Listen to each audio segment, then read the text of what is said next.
विद्याधर कर भाई के अनुरोध करी जे से आसिक वक्तव्य रखिए समय धार्य 30 मिनिट।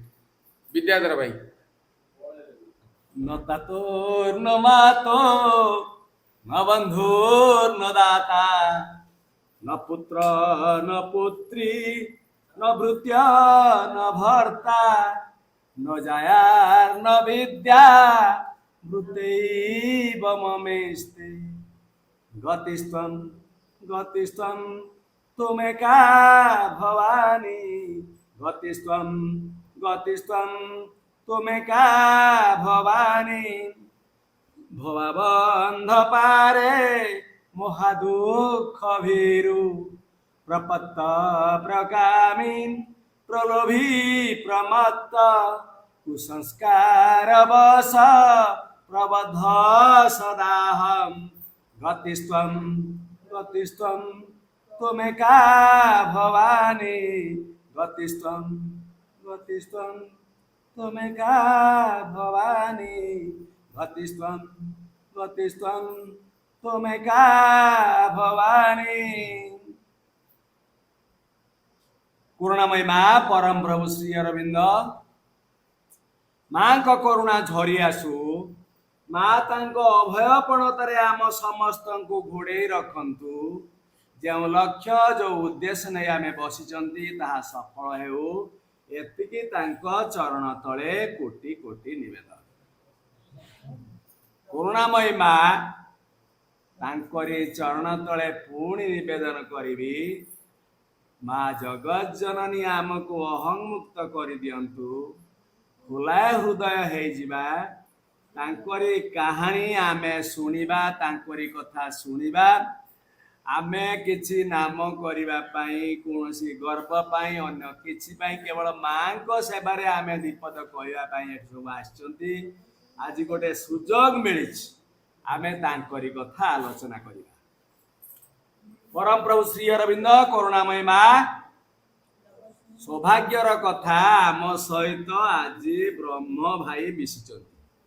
ब्रह्म को तो आम खोजिले पाती ब्रह्म तो कौटी अच्छा पुणी सबुठी अच्छा सी मिलती ता सहित अजय भाई तो सबुदिन अजय जिते बड़े खोजे अजय भाई जो थे दिन को 2टा 3टा 4टा आमर शुणवार ना मु भाई आज कैसेट मु काल रात्र शुणी कि जो केसेट काल से कही आज से कथा आज ना से कथा से आज थोई ना आजिकार टॉपिक जीवा आज गप हबनी शुणा भाई माने अन्य मनस्क हबानी आमे आज आलोचना रखिचंती श्री अरविंद कौन जो ओ श्री अरविंद ओ भविष्य समाज भविष्य समाज सी ना सी भविष्य समाज हाँ ठीक अच्छे एठी प्रश्न आसे अवतार जन lived and dead on in vain was the suggest thought अवतार माने आसीचंती मरीचंती जाइचंती किंतु सब वृथा हे जाइछि ऋषि मुनि मानंकर बाणी आसीचंती किछि परिवर्तन हेछि किंतु काहे कि माँ और श्री अरविंद आसिले समस्ते आसीथिले काटिबा मारिबा हानिबा समस्त को यही काम करके गले किंतु आम माँ श्री अरविंद आसिया कहीं दरकार पड़ला सी कहीं माटी की ओल्ले आसिले से कथा भीतर को जीवा तागुरु किछि लाइन आलोचना करिकी आमे ता भितरे पसिबा। A bliss a light a power a flame white love Put all into a soul immense embrace. टिके आनंद टिके आलोक टिके शिखा शुभ्र प्रेम तार विपुल बाहुबंधन रे आमको बांधिकी रखी देइछि काली सुधा भी मु सिद्धांत कर नथिले एटिके पहुंची बोली भाई की काली कहूची देखंतु आमे आगे सेमानंकु सुनिबा कारण एते दिन वर्षक पर भाई के आमे पाइछन तांकू सुनिबा हमर सत्येंद्र भाई के सुनिबा आमे तो एई 4-5 सभा रे आमे आलोचना करि के आसे बुझंतो तेणु आमे तांकू सुनी थांते किंतु आमे काहे के आछथि ना सीए टाणी आनिछि सीए हमकु डाकी आनुछि ये वाड़े विजडम आछे ससने हाय केही जणे प्रज्ञा पुरुष ऊपर रही हमकु देखुचंती a witness sanction is work and will आपण माने भाबुचंती आपण को इच्छा रे आपण चली आसिले आपण माने निजे कर देइचंती सब किछ आपण माने करचंती a witness sanction is work and will सीए संकल्प नेछि आपण को एठी आनिबो एवं एठी आपण भाग नबे काहे की ना निजे एठी को ले आसंती मा आम सहित मिसिबा पाई निजे सो देह रे एठी को ले आसंती काहे की जदि मु न जीवी यही जो मरणशील जातिटा जते दुख जते कष्ट जते जंत्रणा भोगुची एमानंकु बाटको आनिबो किए यही पाई इच्छा करिकी प्रभु श्री अरविंद आ मा एठिकी ओले आछन पुण से कहिसंती निजे प्रभु सावित्री रे कहिसंती मा निजे कहिसंती in the one task for which our lives were born यही गोटिए पाई गोटिए जिनिस पाई आमर जीवन जन्म नेइछि to raise the world to god पृथ्वी को भगवान को आड़ को उठे नबाकू raise the world to god in deathless light पृथ्वी नो आलोक रे आलोक करिया पाई and bring down the god to the world on earth we came भगवान को ए माटी के ओल्हेवा पाई आमे ठीक आछंती and make the earth life sorry earth life to life divine एई मरणशील जातिटा को उद्धार करिवा पाई आमे एठी दिव्य जीवन किमिति हबो सेहि पाई मु आमे एठी को ले आछु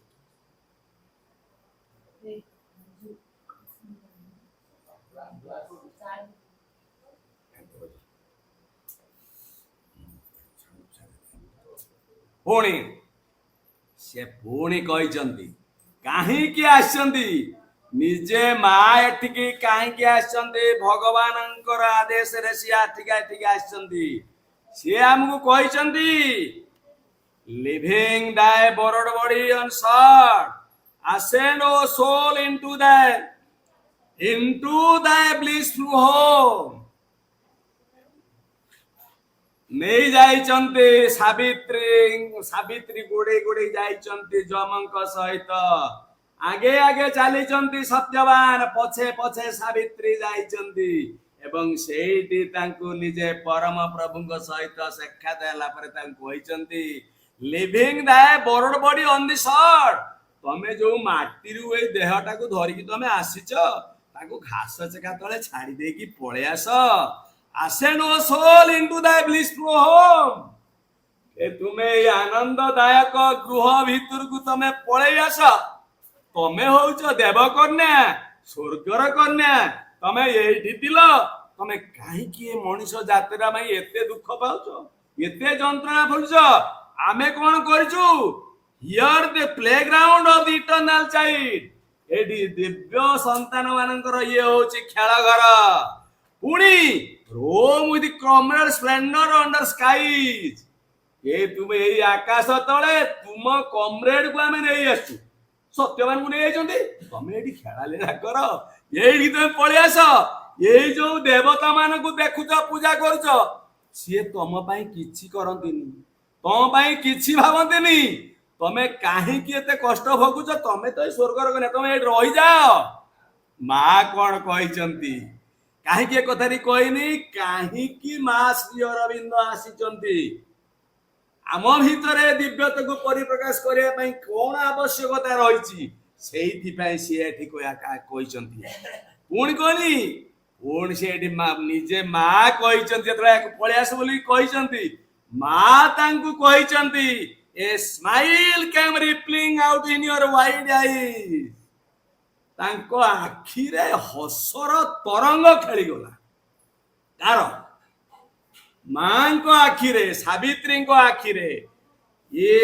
ପୁଣି ସେ କହୁଛନ୍ତି, ଓ ବି ସେଟର ଅଫ ମ୍ୟାନ ସୋଲ ୱିଥ ଲାଇଫ ଏଣ୍ଡ ଡେଥ। ହେ ପ୍ରଭୁ, ତୁମେ ଦୁନିଆରେ କିଏ ଜନ୍ମ ନବ କିଏ ମରିବ ତମେ ସିଦ୍ଧାନ୍ତ କର। ପୁଣି କଣ? and world's pleasure and pain and day and night। କିଏ ଖୁସିରେ ରହିବ କିଏ ଦୁଃଖରେ ରହିବ, କେମିତି ରାତି ହବ କେମିତି ଦିନ ହବ ତମେ ତାଙ୍କୁ ସିଦ୍ଧାନ୍ତ କର। tempting his heart with the failure of heaven, far lure of heaven। ଆମକୁ ଲୋଭ, ତୁମେ ମଣିଷ ଜାତିଟାକୁ ଲୋଭ ଦେଖେ ଭାଇ, କଣ କାମ କର, ସ୍ୱର୍ଗରେ ରହିବୁ, ସ୍ୱର୍ଗରେ ବାସ କରିବୁ। ପୁଣି କଣ? ପୁଣି କଣ ନା testing his strength with the close touch of hell। ଏଇ ଭୁଲ କାମ କରୁଛୁ, ଅବାଟରେ ଯାଉଛୁ, ହେଲ ନରକରେ ତୁ ପଡିବୁ, ଏଇ ଭୟ ତମେ ତାଙ୍କୁ ଦେଖୁଅ। I climb not to thy everlasting day। ମୁଁ ସେଇଥିପାଇଁ ଏ ମାଟିକି ଆସି ନାହିଁ। ମୁଁ ତମେ ସବୁଦିନିଆ ଦିବସ ସେ ଜାଗାକୁ ମୁଁ ଯାଇପାରିବି ନାହିଁ। Give back the other self my nature acts। हे प्रभु, ମୁଁ ତୁମକୁ ମାଗୁଛି ଯୋଉମାନଙ୍କୁ ତମେ ନେଇ ଯାଇଛ। କାହା କଥା? ସିଧା ସତ୍ୟବାନ କହୁନାହାନ୍ତି, ସତ୍ୟବାନଙ୍କ ସହିତ ଯୋଉମାନଙ୍କୁ ତମେ ନେଇ ଯାଇଛ ସେମାନେ ଏଇ ମାଟିରେ ଆସିଥିଲେ ଆପଣଙ୍କ କାମ କରିବା ପାଇଁ, ଆପଣଙ୍କ ସେବାରେ ନିୟୋଜିତ ହବା ପାଇଁ। ଆପଣ ଯଦି ସେମାନଙ୍କୁ ନେଇଯାଆନ୍ତି, କାରଣ ଏଇ earth is heroic spirit battlefield, ତେଣୁ ଆପଣଙ୍କ କାମ ହବ କେମିତି, କରିବ କିଏ? ତେଣୁ ହେ ପ୍ରଭୁ, ମୁଁ ଆପଣଙ୍କୁ ଅନୁନୟ କରୁଛି, ବିନୟ କରୁଛି, ତମେ ସେଇ ଆତ୍ମା ମାନଙ୍କୁ ଫେରେଇ ଦିଅ। ସେଇଠୁ ପ୍ରଭୁଙ୍କର ଆଦେଶ ଅଛି, ଓ ସତ୍ୟବାନ, ଓ ଲୁମିନିୟ ସାବିତ୍ରୀ, हे सत्यवान, हे ज्योतिर्मयी Savitri, I send you forth of old beneath the stars, a dual power of God in an ignorant world। ये अज्ञात पृथ्वी की तमे दैत्य शक्ति फेरी जाओ, से आकाश तलर तारा खचित आकाश तलर पृथ्वी को तमे खसी जा, फेरी जाओ। In a bring down God to the insentient globe। ଅନୁଭବହୀନ ମାନବ ଜାତିଟା ପାଇଁ ପୃଥିବୀଟା ପାଇଁ ତମେ ଭଗବାନଙ୍କୁ ଏଠି ଗୁଲେଇ ଆଣ। Bring down God to the insentient globe, lifting earth beings to immortality। ଏ ମଣି ସମାଜର ଗୋଟେକୁ ଅମରତ୍ୱ ଆଡ଼ିକି ତମେ ଉଠେଇ ଆଣ। ଭଗବାନଙ୍କର ଆଦେଶ, ରେଡିଏଣ୍ଟ ଗଡଙ୍କର ଆଦେଶ ଏଟା। ପୁଣି କଣ କହୁଛନ୍ତି? where God is unseen and only is hard name। ये ମାଟିରେ ଏଇ ଯୋଉ ମଣିଷ ମାନେ ବସିଛନ୍ତି ସେମାନେ କେବଳ ଶୁଣିଛନ୍ତି ନାଟାକୁ, କିନ୍ତୁ ସିଏ କେବେ ଭଗବାନଙ୍କୁ ଅନୁଭବ କରିନାହାନ୍ତି। Name hard name and knowledge is trapped in the boundaries of mind। ଆମ ଜ୍ଞାନ ସବୁ ମନ ଭିତରେ ବନ୍ଧା ପଡିଯାଇଛି। ଆମେ ଅଜାଣତରେ ଆମେ ସବୁ ମନକୁ ନେଇଛି। Mind keep the soul ପ୍ରିଜନର। ମନ ରଖିତେ ମୁଁ କହିବେ ଲାଇନ୍ ତାପରେ ଆଲୋଚନା କରିବା, ବଢିଆ ଲାଇନ୍ ମୁଁ ଖୋଜିକି ପାଇଛି। Mind keep the soul prisoner we're self to our work. ମନ ଆତ୍ମାକୁ ବନ୍ଦୀ କରିକି ରଖିଦେଇଛି, ସିଏ ହଲଚଲ ହେଇପାରୁନି, ଦେଇକି ଅନ୍ୟମାନଙ୍କ କଥାରେ ପଡିକି ଯାଇ ସେଠିକି ଲାଇନକୁ ଯାଉନି। ଆମେ ଏଠି ସାରିକି ଏତେ ଯିବା। Bring down God to the insentient globe, ପୁଣି where God is unseen only hard name and knowledge is trapped in the boundaries of mind। ମନର ଘେର ଭିତରେ ଆମେ କଣ କରୁଛନ୍ତି? ସମସ୍ତେ ଆମ ଜ୍ଞାନ ବୁଡି ଯାଇକି ରହିଛି। ପୁଣି କଣ? and matter and life is held in the drag net of desire। କାମନା ବାସନାର ଜାଲ ଭିତରେ ଆମେ ସମସ୍ତେ ବନ୍ଧା ପଡିକି ରହିଯାଇଛନ୍ତି। ଏମିତି ପ୍ରଭୁ ଆମ ପାଇଁ ସୃଷ୍ଟି କରିଦେଲେ ଗୋଟିଏ ଜିନିଷ, ଆମ ଭିତରେ ଦିଟା ସୋଲ ଅଛି। ଶୁଣିବାରେ ସମସ୍ତେ କାନ ଦେବେ, ହାତ ଦିଟା ସୋଲ, ଗୋଟେ ଡିଜାୟାର ସୋଲ ପୁଣି ସୃଷ୍ଟି କରିଦେଲେ। କାରଣ ଆମେ କାମନା ଯାତନା ଭିତରେ ପଡି ଯାଇକି ଆମେ ଭୁଲି ଯାଇଛନ୍ତି। ଆମେ ତାରି ଫାନ୍ଦରେ ପଡି ଯାଇକି ଅବାଟକୁ ଚାଲି ଯାଆନ୍ତି, ଭୁଲରେ କରନ୍ତି, ଅବାଟକୁ ଆମେ ଫେରି ଯାଆନ୍ତି। ପୁଣି ସେ କହିଛନ୍ତି ପୁଣି ସେ କହିଛନ୍ତି you are my force and matter hides the soul from its own sight. ଏଠି ଆତ୍ମାକୁ କେହି ଦେଖିପାରନ୍ତିନି। You are my force to act of it abstract. ଏ ପୃଥିବୀର ଭାଗ୍ୟକୁ ଉଠେଇ ନବା ପାଇଁ ଆପଣ ହିଁ ସେଠିକି ଯାଆନ୍ତୁ। ହେ ଦୈତ୍ୟ ଶକ୍ତି, ତମେ ମାଟିକି ଓହ୍ଲେଇ ଆସ। ସେଇଥିପାଇଁ ସେଇ ଅନୁମତି ନେଇକି ଓହ୍ଲେଇ ଆସିଛନ୍ତି ମା ଶ୍ରୀ ଅରବିନ୍ଦ। ତେଣୁ ସେ ଏଠି କାହିଁକି କରିଛନ୍ତି ନା ଆମକୁ ଦିବ୍ୟ ସମାଜ ଗଢିବା ପାଇଁ ପଡିବ। ଏ ଦିବ୍ୟ ସମାଜ ଏମିତି ହବ। ମୁଁ ତ ଟାଇମଟା ଦେଖିଲା କହିଲା ବେତାଳିଆ ହେଇଯିବ। ବାବା ହେଇଗଲା ବା ଟାଇମ। ଆଉ 10 ମିନିଟ୍ ଅଛି। ଖାଇବା ହବନି। ହବ ସେ ହବ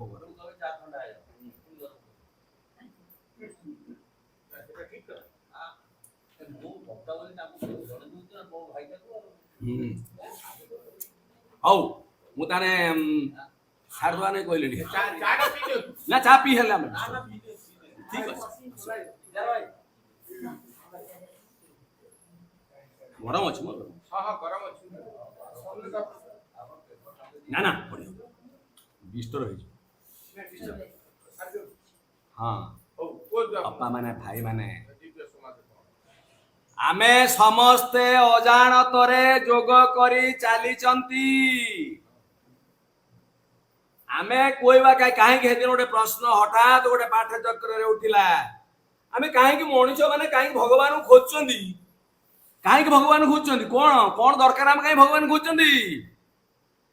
ଭଗବାନଙ୍କୁ ଖୋଜିବା ପାଇଁ ଆମର ଜନ୍ମ ହେଇଛି। ଆମ ଅଜାଣତରେ ଆମ ଭିତରେ ଗୋଟେ ସତ୍ତା ଲୁଚିକି ରହିଛି, ଯୋଉଟା କି ସେଇ ପରମଙ୍କ ସହିତ ଜୁଟି ହେଇଛି।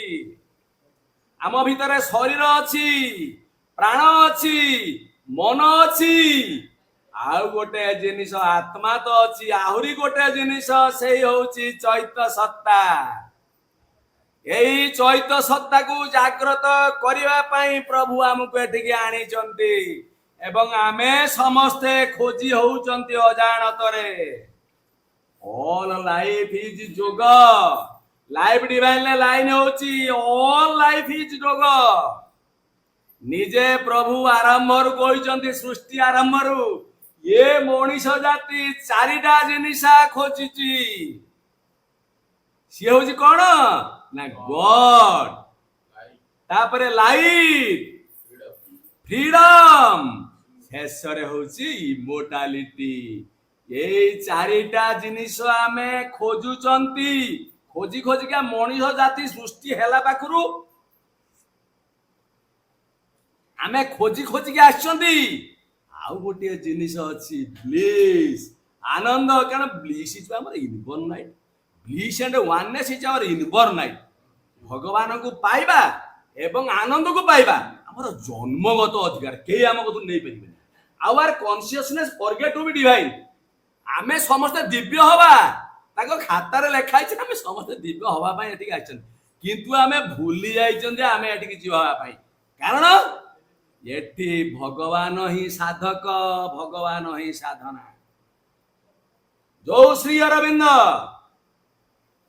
ହତ୍ୟା ଅଭିଯୋଗରେ ଜେଲ ଯାଇଥିଲେ, ନିଜେ କହିଥିଲେ ଉତ୍ତରପଡ଼ା ଭାଷଣରେ, ମୁଁ ମାନେନି ଭଗବାନ ଅଛନ୍ତି ବୋଲି, କିନ୍ତୁ ମତେ ପ୍ରଭୁ ଦେଖା ଦେଇକି କହିଲେ ମୁଁ ଅଛି, ମୁଁ ତ ପାଖେ ପାଖେ ଅଛି, ମୁଁ ତତେ ଆଣିଛି।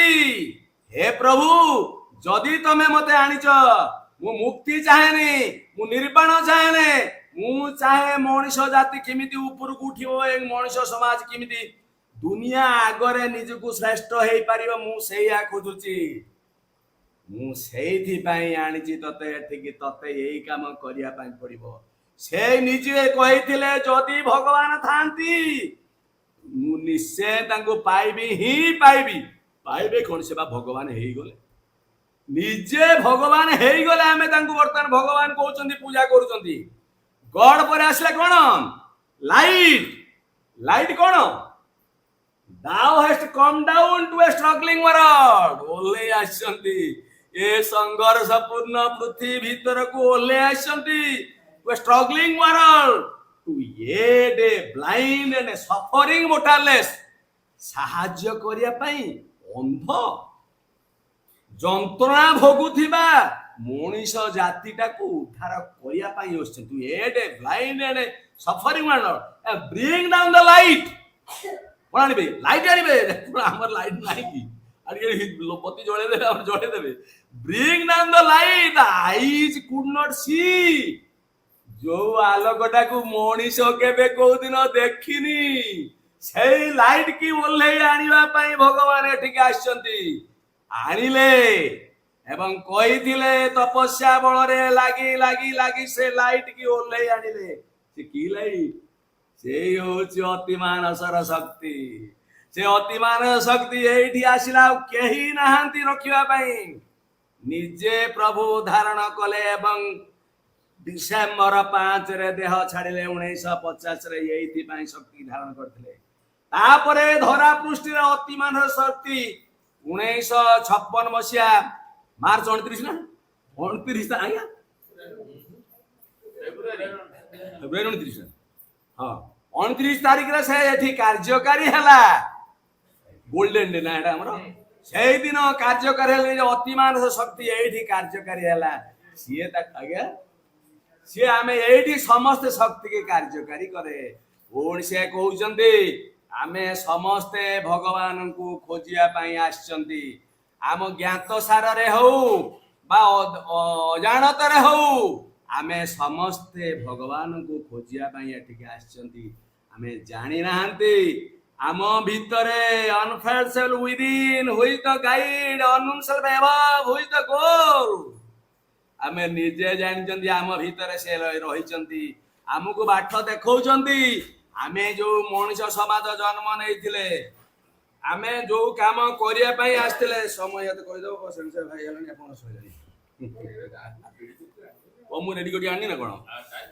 ଶୁଣନ୍ତୁ, mind keep the soul prisoner, we are slaves to our work। ମନ, ଆମେ ମନ ତଳେ ବନ୍ଧା ପଡି ଯାଇଛନ୍ତି। ସବୁବେଳେ ଆମେ ମନ ଜାଲ ଭିତରେ ପଡିଛନ୍ତି। ମନ ବାହାରକୁ ଆମେ ଆସି ପାରୁନାହାନ୍ତି। ତେଣୁ ଆମେ କଣ କରିବା? କି କଷ୍ଟ ଭିତରେ? we slaves to our work। ଆମେ କର୍ମ କରୁଛୁ। କର୍ମ କେମିତି କରୁଛନ୍ତି? ଆମର ଇନ୍ଦ୍ରିୟ ମାନଙ୍କର ଜାଲରେ ପଡିଛି ମନ। ଇନ୍ଦ୍ରିୟ ମାନଙ୍କର ନେତା ହେଲା କିଏ ନା ମନ। ଦେଇକି ଆମକୁ କହୁଛି ଅବାଟରେ ଯିବା, ଏହା କର ସେୟା କର ସେୟା କର, ମନ କଲା। ଇଏ ଚୁପ, ଆତ୍ମା ଚୁପ। ଦେଇକି କଷ୍ଟ କଣ ଭୋଗିବା? କର୍ମ କରିଲେ ଫଳ ପାଇ ପ୍ରାଣୀଟା ଅବଶ୍ୟ ବୁଝେ, ନ ବୁଝିକି ଯିବ କୁଆଡେ? ଯୋଉ କର୍ମ କରିଛ, we cannot free our gaze to reach the wisdom soul। ଆମର ଦୃଷ୍ଟିକୁ ସେଇ ପ୍ରଜ୍ଞା ପୁରୁଷଙ୍କ ପାଖକୁ ପହଞ୍ଚିବା ପାଇଁ ଆମେ ସୁଯୋଗ ଦଉନାହାନ୍ତି। ପୁଣି କଣ? Inheritor of the brief animal mind. ସେଇ ଯୋଉ ପଶୁର ବଂଶାନୁକ୍ରମିକ ପଶୁର ମନ ନେଇକି ଆମେ ଆମ କାମ କରି ଚାଲିଛୁ। ମାଇଣ୍ଡ କହୁଛି ଆଣୁଛି, ପହଞ୍ଚେଇ ଦଉଛି, ସିଏ ଏଠି ରହେନି। ପିଣ୍ଡାକୁ ସିଏ ଉଠେନି, ଯୋଉ ବାରଣ୍ଡାକୁ ଉଠିବନି, ମନ୍ଦିରର ବାରଣ୍ଡାକୁ ଆଣିବ ସମସ୍ତଙ୍କୁ ଡାକିଆକି, ସିଏ ଏଠି ପହଞ୍ଚିବନି। Man still a child in nature's mighty hand। ପ୍ରକୃତିର ହାତରେ, ଶକ୍ତିଶାଳୀ ହାତରେ ସେଇ ଛୋଟ ଛୁଆଟିଏ ହେଇକି ସିଏ ରହିଛି। ସିଏ କେବେ ଆଉ ଉପରି କରି ନାହିଁ। ପୁଣି ସେ କହିଛି ନିଜେ ସିଏ ଜାଣିନି। he knows what not what she shall, he save his fruits of work for adverse chance। ସେ ଯୋଉ କର୍ମ ଗୁଡା, ଗୋଟେ ମିନିଟ୍ ତତେ ଭୂତ ଖାଉନି ନା?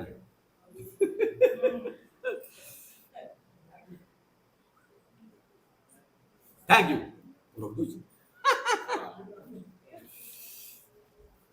ହଉ ଶୁଣନ୍ତୁ, ମୁଁ ସାର୍ ଦେଇକି ଆଣ କରିବି ନା, ଏମିତି କଥା ପାଣି ମିଶେଇ ଖାଇବି। ଗୋଟେ ମିନିଟରେ କୁହନ୍ତୁ ଯେ ଯୋଉ ଭବିଷ୍ୟତ ସମାଜଟା କଣ ହବ? ଆରେ ଆପଣ ନିଜେ ଜାଣିଲେ କାହିଁକି ଆସିଛନ୍ତି? ଏଟାକୁ ଦିବ୍ୟ ସମାଜ କରିବା ପାଇଁ ଆସିଛନ୍ତି। ମଣିଷ ମାନେ ଦିବ୍ୟ ହେବେ, ଏଠି ଶାଶ୍ୱତ ହବ, ଜରା ବ୍ୟାଧି ଏଥିରୁ ମୁକ୍ତି ମିଳିବ, ଏ କଷ୍ଟ ଭିତରୁ ଯିବ। ଆପଣ ତ 5 ଜଣ ରହିବେ, ସମୁଦାୟ 2.5 ଘଣ୍ଟା ଜଣକୁ 10 ମିନିଟ୍ ଆଉ 15 ମିନିଟ୍ ଅଧଘଣ୍ଟେ କରିବେ। ମୁଁ କହିଥିଲି ଅଜୟ ଭାଇକି ଶୁଣିବା, ଆମେ ଭାଇକି ଆଜି ପାଇଛନ୍ତି ତାଙ୍କୁ ଶୁଣିବା। କେତେ ଦିନ ପରେ ଆମେ କହିଛନ୍ତି, ଆପଣ ତ ନିଜ ଶୁଣୁଛନ୍ତି, ଆମେ ବସିଲେ ମୁଁ ତ କହୁଛି ଆପଣ ଶୁଣୁଛନ୍ତି, ଏମିତି ବସିଛନ୍ତି। ଆମେ ଏମିତି ସମୟ ଗୁଡା ପାଇଁ ନଷ୍ଟ କରୁଛନ୍ତି। ନା କାହାକୁ ଶୁଣି ପାରିବେ ନା ଆପଣ ବୁଝିପାରିବେ। ଛାଡ଼ି ଦିଅନ୍ତୁ, ଆଉ ମୁଁ ଛାଡ଼ି ଦଉଛି। ତେଣୁ ଆମେ ନିଜ ଜାଣତରେ ଆମେ କଣ କରିଛନ୍ତି ନା ଯୋଗ କରି ଚାଲିଛନ୍ତି। ଆମେ ଜାଣିପାରିବାନି, ଆମ ଭିତରେ ନିଜେ ରହିଛନ୍ତି ସିଏ। ମୁଁ ବର୍ତ୍ତମାନ କୀର୍ତ୍ତନ ବିହାରୀ ବ୍ରହ୍ମ ଭାଇଙ୍କୁ ଅନୁରୋଧ କରୁଛି ଯେ ସିଏ ଆମକୁ କହିବେ ଆମ ଭିତରେ ଇଗୋ ରହିବ କି ନାହିଁ, ଆମ ଇଗ୍ନୋରାନ୍ସ ରହିବ କି ନାହିଁ, ସମାଜ ହେଲେ କଣ ହବ, ଦିବ୍ୟ ସମାଜର ମାନେ ସେଫ୍ ସାଇଜ ଆଉ କଣ କଣ ରହିବ ସେ ବିଷୟରେ ଟିକେ ଆମକୁ କହିବେ। ବାସ୍ ଭଲ ବିଷୟଟି ରହିଛି। ଟାଇମ ପରମିଟ୍ କରୁନି, 2 ଜଣ ବକ୍ତା ହେଲେ ଟାଇମ ପରମିଟ୍ କରିଥାନ୍ତା। ବସିଟା ତୁତି ପଏଣ୍ଟରେ କହିଦେଉଛି। ଶ୍ରୀଅରବିନ୍ଦ କାହିଁକି ଆସିଥିଲେ, ତାପରେ ଆମେ ଦେଖିବା କ'ଣ ସେ କହିଛନ୍ତି। ଶ୍ରୀଅରବିନ୍ଦଙ୍କର ଗୋଟେ ଦୀର୍ଘତମ କବିତା ଅଛି, ତାଙ୍କର କ୍ଷୁଦ୍ରତମ କବିତା ବଳିରେ ଦୀର୍ଘତମ କବିତା 145 ଲାଇନ୍। ଚିନ୍ତା କରନ୍ତୁ, ଏ ବିଷୟ ନାଁ ହେଉଛି ଏ ଗଡ୍ସ ଲେବର, ଭଗବାନଙ୍କର ଶ୍ରମ। ଭଗବାନ କାହିଁକି ଜନ୍ମ ହୁଅନ୍ତି, କ'ଣ ଶ୍ରମ କରନ୍ତି, ସେଇଥିରୁ ମୁଁ ପ୍ରଥମ 8 ଲାଇନ୍ ଛାଡ଼ିକି ତା 8 ଲାଇନ୍ଟା କହୁଛି। Coursing my Godhead, I have come down here on the soft-deed earth, ignorant, laboring, human grown, mid the heart of death and birth. I have been digging deep and long, mid a horror of filth and mire, a bed for the golden rivers song, a home for deathless fire. ଏଇଥିରେ ତାଙ୍କର ଆସିବାର ରହସ୍ୟ କହିଛନ୍ତି କ'ଣ, ଆପଣା ଦେବତା ସ୍ୱରୂପ ବରଜି ଆସିଅଛି ଅବତରୀ। ମୁଁ ଭଗବାନଙ୍କୁ ଅବତାର ନେଇକି ଆସିଅଛି ଅବତରୀ। ବିଷାଦ ବିଧୁରା ଏ ଦିନ ମାଟିର କୋଳେ, ଏ ଯୋଉ ଦୁଃଖିନୀ ମାଟି, ପୃଥିବୀ ମାଟି ବା ତା ଉପରେ ବିଚରଣ କରୁଥିବା ଆମେ ସର୍ବଶ୍ରେଷ୍ଠ ଜୀବ ହିସାବରେ ଆମେ ସବୁବେଳେ କ୍ରନ୍ଦନରତ। ଆମେ ଯାହା ହବା ପାଇଁ ଭଗବାନ ଆମକୁ ପଠେଇଥିଲେ ଆମେ ତାହା ହେଇପାରୁନୁ। ବିଦ୍ୟାଧର ଭାଇ କହୁଥିଲେ, ସେ ତ ଖାଲି ମୋ ମନ କ'ଣ ହେଇଯାଉଥିଲେ ଛାଡ଼ି ଦେଉଥିଲେ। ସେ କହିଛନ୍ତି ସେଇଠି, mind keeps the soul prisoner, we are slaves to our acts. ଆମ ମନ ଅନ୍ତରାତ୍ମାକୁ ବନ୍ଦୀ କରେ, ଆମେ ଆମ କର୍ମର ଦାସ ହୋଇଥାଉ। ୱି କ୍ୟାନ, ଆଜି ପର୍ଯ୍ୟନ୍ତ we can not free our gaze, gaze ମାନେ ଚକ୍ଷୁ। ଆଜି ପର୍ଯ୍ୟନ୍ତ ଆମେ ଆମ ଚକ୍ଷୁକୁ, ପ୍ରଜ୍ଞା ସୂର୍ଯ୍ୟ ହେଉଛନ୍ତି ମା ଶ୍ରୀଅରବିନ୍ଦ, ତାଙ୍କ ପାଖରେ ତାଙ୍କୁ ଦେଖିବା ପାଇଁ, ତାଙ୍କ କଥା ଶୁଣିବା ପାଇଁ, ତାଙ୍କ କଥା ଗ୍ରହଣ କରିବା ପାଇଁ ଫ୍ରି କରିପାରିନାହୁଁ, ମୁକ୍ତ କରିପାରିନାହୁଁ। ଆଉ କ'ଣ କରୁଛୁ, inheritor of the brief animal mind, କ୍ଷଣସ୍ଥାୟୀ ପଶୁରୁ ଯେହେତୁ ଆମେ ଆସିଛୁ, ଆଉ ଟିକେ ଆମ ଲାଇଫଟା ବଢ଼ିଯାଇଛି। ପଶୁ 30 ବର୍ଷ 25 ବର୍ଷ ବଞ୍ଚୁଛି, ଆମେ 60-65 ବର୍ଷ ବଞ୍ଚୁଛୁ। Inheritor of the brief animal mind, man still a child in nature's mighty hand. କ୍ଷଣସ୍ଥାୟୀ ପଶୁ ମାନସର ଉତ୍ତରାଧିକାରୀ ରୂପେ ମଣିଷ ରହିଥାଏ। ପ୍ରକୃତିର ବିପୁଳ ବାହୁର ଆଶ୍ରୟେ ମଣିଷ ତଥାପି ଏକ ପଶୁ ହୋଇଥାଏ ବା ଶିଶୁ ଭଳିଆ କାମ କରୁଥାଏ।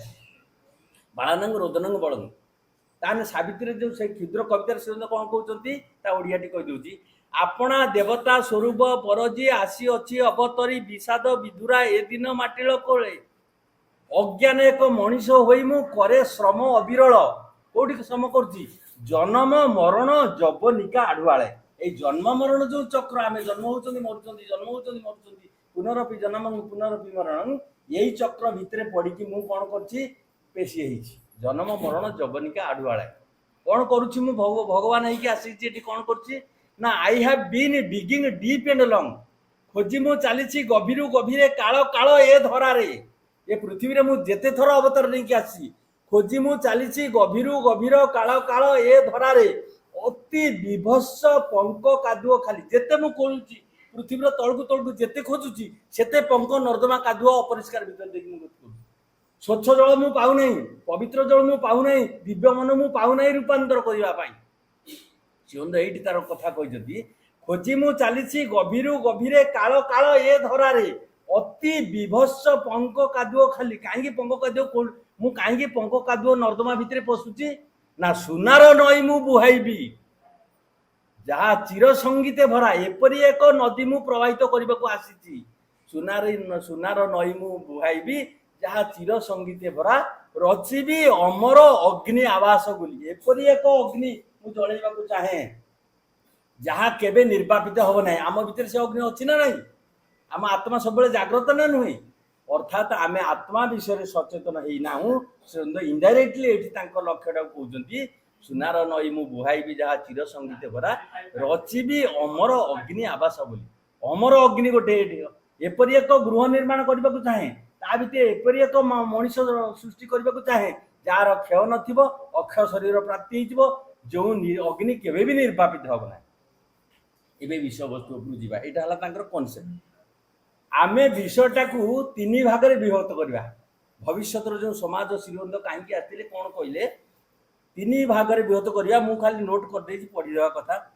ମାନବ ସମାଜର ଇତିହାସରେ ଆଜି ପର୍ଯ୍ୟନ୍ତ ଯାହା କେହି ଆଶା କରିନାହାନ୍ତି, ଆମେ ତ କରିବା ଦୂରେ କଥା, କେହି ଆଶା କରିନାହାନ୍ତି, ପରିକଳ୍ପନା କରିନାହାନ୍ତି, ସେଇ କଥା ଶ୍ରୀଅରବିନ୍ଦ ଯୋଗର ତାହା ହେଉଛି ଶ୍ରୀଅରବିନ୍ଦଙ୍କ ଯୋଗ ଏବଂ ସାଧନା। ଶ୍ରୀଅରବିନ୍ଦଙ୍କ ଯୋଗ ସାଧନା କ'ଣ ଆଜି ପର୍ଯ୍ୟନ୍ତ କ୍ଲିଅରଲି ଆମେ ବୁଝିପାରିନାହାନ୍ତି। ଆକୁ ଆମେ 3 ଭାଗରେ ବିଭକ୍ତ କରିବା। ମୁଁ କହିଛି, ଆପଣମାନେ ଯେତେବେଳେ ରଚନା ଲେଖନ୍ତି ପାଠ ପଢ଼ିଲା ବେଳେ କ'ଣ ପ୍ରଥମେ ଲେଖନ୍ତି? ଉପକ୍ରମ ନା ନାହିଁ? ଦୁର୍ଗା ପୂଜା ବିଷୟରେ ରଚନା ଲେଖ, ଉପକ୍ରମ କନସେପ୍ଟ। ଏଠି ଶ୍ରୀଅରବିନ୍ଦ ସେ କଥା ବି କହୁଛନ୍ତି। ଫାଷ୍ଟ ହେଲା କନସେପ୍ଟ, ଦ୍ୱିତୀୟ ହେଲା ତା ବିଷୟବସ୍ତୁ ବା ପ୍ରାକ୍ଟିସ, ଆମେ କେମିତି ଏ ଯୋଗକୁ ପ୍ରାକ୍ଟିସ କରିବା, ଅଭ୍ୟାସ କରିବା, ଏବଂ ତୃତୀୟରେ ହେଲା ଫଳାଫଳ, ହ୍ୱାଟ ଇଜ ଦି ରେଜଲ୍ଟ। ରେଜଲ୍ଟରେ ଏଇ ବିଷୟଟା, ଆଜିର ବିଷୟଟା ରେଜଲ୍ଟ ଉପରେ ନିର୍ଭର କରେ। ତେଣୁ ସିଏ କହୁଛନ୍ତି, ଆଜି ପର୍ଯ୍ୟନ୍ତ ମାନବ ସମାଜର ଇତିହାସରେ କେହି ଯାହା ଆଶା କରିନାହାନ୍ତି ତାହା ହେଉଛି ଶ୍ରୀଅରବିନ୍ଦଙ୍କ ଯୋଗର ସାଧନା, ଯାହା ପୂର୍ଣ୍ଣାଙ୍ଗତା ଉପରେ ପର୍ଯ୍ୟବେସିତ। ଏଇଟା ହେଲା ମୋଷ୍ଟ ଇମ୍ପୋର୍ଟାଣ୍ଟ ଫ୍ୟାକ୍ଟର। ଶ୍ରୀଅରବିନ୍ଦଙ୍କ ଯୋଗଟା most integral in its concept. ତାର ଉପକ୍ରମରେ ଇଏ ପୂର୍ଣ୍ଣାଙ୍ଗ। ତାର ଦ୍ୱିତୀୟ କଥାଟି ହେଲା, it is most integral in its concept, it is most integral in its practice. ଅଭ୍ୟାସରେ ମଧ୍ୟ ଆମେ ଯାହାକୁ ଅଭ୍ୟାସ କରିବା, ଶ୍ରୀଅରବିନ୍ଦଙ୍କ ଯୋଗ ଅଭ୍ୟାସରେ ମଧ୍ୟ ଇଏ ହେଉଛି ପୂର୍ଣ୍ଣାଙ୍ଗ, ଏବଂ ଫଳାଫଳରେ ମଧ୍ୟ ଆହୁରି ଅଧିକ ପୂର୍ଣ୍ଣାଙ୍ଗ। ଆମେ ଏଇଆକୁ ସର୍ଟରେ ଯିବା। ଶ୍ରୀଅରବିନ୍ଦ ବର୍ତ୍ତମାନ 5ଟା କଥାକୁ ନେଇଛନ୍ତି। ଏ କଥା ନବଜାତ ପଚାରିବାରୁ ମା ତାକୁ କହିଛନ୍ତି। ଶ୍ରୀଅରବିନ୍ଦ ମନୁଷ୍ୟମାନଙ୍କର ବାହ୍ୟ ଜୀବନ, ଆମର ଗୋଟେ ଅନ୍ତର୍ଜୀବନ ଅଛି, ଗୋଟେ ବାହ୍ୟ ଜୀବନ ଅଛି, ଆଉ ବର୍ତ୍ତମାନ, ଅତୀତ, ଭବିଷ୍ୟତ 3ଟା କାଳକୁ ମଧ୍ୟ ନେଇଛନ୍ତି ସାଙ୍ଗରେ। କଲେକ୍ଟିଭ ଲାଇଫ ଏବଂ ସମଷ୍ଟିଗତ ଜୀବନ, ଇଣ୍ଡିଭିଜୁଆଲ ଲାଇଫ ବ୍ୟକ୍ତିଗତ ଜୀବନ, ଏବଂ ମାନବ ସମାଜର ସାମଗ୍ରିକ ଜୀବନରେ ଦେଖାଯାଉଥିବା ସମସ୍ତ ସମସ୍ୟାର ସମାଧାନର ଗୋଟିଏ ମାତ୍ର ବାଟ ଶ୍ରୀଅରବିନ୍ଦ ଦର୍ଶାଇଛନ୍ତି। କ'ଣ ସେ ସମସ୍ୟା? ଆମେ ଆମ ସମସ୍ୟା କଥା ସିନା ମୋ ପାଖରେ ଧରନ୍ତୁ, ସାରଙ୍କ ପାଖରେ ବା ମା ପାଖରେ ବା ବାପା ପାଖରେ ଛାତ୍ରଟି ବା ପୁଅଟି ତା ସମସ୍ୟା କଥା କହିଲେ ସିନା ତା ମା ସମାଧାନ କରିବ, କି ବାପା ସମାଧାନ କରିବ, କି ଗୁରୁ ସମାଧାନ କରିବ। ଆମେ ଆଜି ପର୍ଯ୍ୟନ୍ତ ଶ୍ରୀଅରବିନ୍ଦଙ୍କ ପାଖରେ ଆମର ସମସ୍ୟା କଥା କହିଲୁ। କ'ଣ ସେ ସମସ୍ୟା? ସମଗ୍ର ଜୀବନରେ ଦେଖାଯାଉଥିବା ସମସ୍ତ ସମସ୍ୟାର ସମାଧାନର ଗୋଟିଏ ମାତ୍ର ବାଟ ଶ୍ରୀଅରବିନ୍ଦ ଦେଖାଇଛନ୍ତି। କ'ଣ? Sri Aurobindo posed a 1000 questions, that is psychological problem, ମନସ୍ତାତ୍ତ୍ୱିକ ସମସ୍ୟା। ଆପଣ ସାଇକୋଲୋଜି ଯେଉଁମାନେ ପଢ଼ିଛନ୍ତି ଜାଣିଛନ୍ତି, ଜଣେ ଅଚିହ୍ନା ଲୋକଙ୍କୁ ଧର ଅଜୟ ଭାଇ ସହିତ ମୋର ଚିହ୍ନା ହେଇଗଲା, ଦେଖା ହେଇଗଲା, ମୁଁ ଯଦି ଅଜୟ ଭାଇକି ଦେଖିଲି କ'ଣ ହବ? ମୁଁ ସାଇକୋଲୋଜି ପଢ଼ିଥିବାର ଛାତ୍ର ହେଇଥିବାରୁ ତା ମାଇଣ୍ଡରେ କ'ଣ ଡେଭଲପ୍ କରୁଛି, କିଛି ଅଂଶ 50% ମୁଁ କହିଦେଇପାରିବି, ଏବଂ ସେ ମାନିବାକୁ ବାଧ୍ୟ, ସେଇଆ ନିଶ୍ଚୟ ଘଟିଥିବ। ଆମର ସାଇକୋଲୋଜିକାଲ ପ୍ରୋବ୍ଲେମ୍ ବହୁତ ହେଉଛି, ମନସ୍ତାତ୍ତ୍ୱିକ ସମସ୍ୟା, ମନସ୍ତାତ୍ତ୍ୱିକ ସମସ୍ୟା। ପ୍ରୋବ୍ଲେମସ୍ ଅଫ୍ ଇଗୋ, ଦ୍ୱିତୀୟ ସମସ୍ୟା ହେଲା ଅହଙ୍ଗତ ସମସ୍ୟା। ପ୍ରୋବ୍ଲେମସ୍ ରିଗାର୍ଡିଂ ଗ୍ରିଡ୍, ଲୋଭ ବା ଲାଳସାଗତ ସମସ୍ୟା। ଲୋଭ ନାହିଁ ନା ଆମର, ଲାଳସା ଅଛି ନା, ଏଇ ଜିନିଷଟା ଖାଇବାକୁ ଲାଳସା ଅଛି ନା ନାହିଁ, ଏଥିରେ ଯେଉଁ ସମସ୍ୟା ମାନେ ଉଠୁଛି, ଲାଳସାଗତ ସମସ୍ୟା। ପ୍ରୋବ୍ଲେମସ୍ ଅଫ୍ ହେଟ୍ରେଡ୍, ଘୃଣାଗତ ସମସ୍ୟା, ପରସ୍ପରକୁ ଘୃଣା କରୁଛନ୍ତି ଆମେ, ଏ ମୋ ପାଖରେ ବସନା ଉଠା, ତୁ ଅସବର୍ଣ୍ଣ, ତୁ ଗନ୍ଧଉଛୁ, ଇତ୍ୟାଦି କଥା, ଇଏ ସମସ୍ୟା ଅଛି ନା ନାହିଁ, ଘୃଣାଗତ ସମସ୍ୟା। ପ୍ରୋବ୍ଲେମସ୍ ରିଗାର୍ଡିଂ ଜେଲସି, ହିଂସାଗତ ସମସ୍ୟା, ଆମେ କେହି କାହାକୁ ଭଲ ପାଉନୁ, ବରଂ କ'ଣ କରୁଛୁ, ପରସ୍ପରକୁ ହିଂସା କରିବାରେ ବ୍ୟସ୍ତ, ପରର ପରଶ ଅପହରଣ କରିବାରେ ବ୍ୟସ୍ତ, ଆମେ ପର ଘରେ ଚୋରି କରିବାରେ ବ୍ୟସ୍ତ। ଶ୍ରୀଅରବିନ୍ଦ ଏଇ ସମସ୍ୟା ଗୁଡ଼ିକର ସମାଧାନ ସବୁ କରୁଛନ୍ତି। ହିଂସାଗତ ସମସ୍ୟା। ପ୍ରୋବ୍ଲେମସ୍ ଅଫ୍ ଇକୋନୋମିକ୍, ମାନେ କ'ଣ, ଅର୍ଥଗତ ସମସ୍ୟା।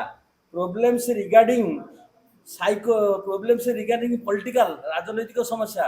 ପ୍ରୋବ୍ଲେମସ୍ ରିଗାର୍ଡିଂ ସୋସିଆଲ ଲାଇଫ୍, सामाजिक जीवन समस्या यही जेते गुड़िए समस्या देखादेला सावित्री महाकाव्य आर यथार्थ चाल लाइन श्रीरंद लिखित खाली सर्ट जी दरकार a vast unknown is round us and within 110 page रे आपण देखिए a vast unknown is round us and within all things are warped in the dynamic one a subtle link of a union joins all life thus all creation is a single chain विशाल अज्ञता एक अंतरे ओ चौदिके बेड़ी आमको आम बर्तमान ये आसछन बाटरे गला बेले कौन हम आप बर्तमान ता विषय आम जानी ना अनभिज्ञ एवं सेमती आम खाद्य खाइले भोजी खाई गले भोजी खाइला पर बाटरे किए पड़ी मर किए खाद्य खाई मेडिकल जो कहीपर ये भास्ट श्रीरंद लिखिं केते विशाल भाव में a vast unknown is round us and within विशाल अज्ञता एक अंतरे ओ चौदिगे बेढ़ी आमकू गतिशील एक मध्य सरबे आवृत अदृश्य संबंध एक जोड़ी दिए सबु जीवन रे यही परी सारा सृष्टि अटे मालाटी ए सृष्टिटा हूँ भगवान गोटे माल सदृश आमे से माल भितर गोटे गोटे फूल बा फूलर किसी अंश होचु काम करुचु एवं आमे फूलटे भगवान पाखे थोइला बेले केंटु फूलटे थोइले मंदार फूलटे थोइले तार जेते पाखुड़ा नाही तार जेते अंश नाही आमे डिमांड करू सेति जिनिस भगवान पाखे आशा करू किंतु निस्वार्थपर भाव में भगवान जहाँ चाहिए से कथा आम कि बर्तमान आम आउ टे आगे जावा श्रीरंद मनुष्य मानकर मूल अभिशा जहाँ भी विद्याधर भाई आलोचना करते आउ थे रिमोडिंग करदे आम मानकर चारिटा मूल समस्या चारिटा आस्पिरेसन अच्छी चारि प्रकार अभिशा मनुष्य अच्छे कौन द आस्पिरेसन फॉर गॉड भगवान हेबार इच्छा अच्छी ना नहीं नन कहीं आप आसता भगवान हबार इच्छा आम भर अच्छी सचेतन हो जाऊँ आस्पिरेसन फॉर इमोर्टालिटी खाली भगवान हवा नहीं अमरत्व हबार आस्पिरेसन आस्पिरेसन फॉर लाइट आलोक आड़ को जीवार अभिप्सा एवं आस्पिरेसन फॉर फ्रीडम स्वाधीनता हबार अभिप्सा आपण मैंने जानते माँ गोटे बाणी रे कहते कहीं कहते कथा श्रीरंद आशा करूँ मनीष भगवान हो ये कथा आम जानवा दरकार माँ कहते according to Shri Aurobindo the evolution will not stop at man मनुष्य पाखरे विवर्तनवाद अटकी जीव नाही it will go further to the next stage what is called superman and from superman to supramental being ये फर्स्ट लाइन सेकंड लाइन रे कहते according to him full stop एट रहिला according to him ये कैपिटल अखरे according to him the evolution would be accelerated by certain practices what is called पूर्ण योग ओडिया हला श्री माँ कहते श्री अरविंद विश्वास करती जे विवर्तनवाद मनुष्य पाखरे अटकी जीव नाही यह आहुरी आहुरी आगो को जाई अति मानव सृष्टि करिवो काहे के कथा कहउचंती आगो को जाई अति मानव सृष्टि करिवो एवं अति मानव रु अति मानस सत्ता सृष्टि नेबो according to him according to Shri Aurobindo माध्यम रे विवर्तनवाद आहुरी अधिक क्रियाशील हबो बा त्वरान्वित हबो एक्सिलरेटेड बाय सर्टन प्रैक्टिसेस किछि प्रणाली बा किछि प्रक्रिया द्वारा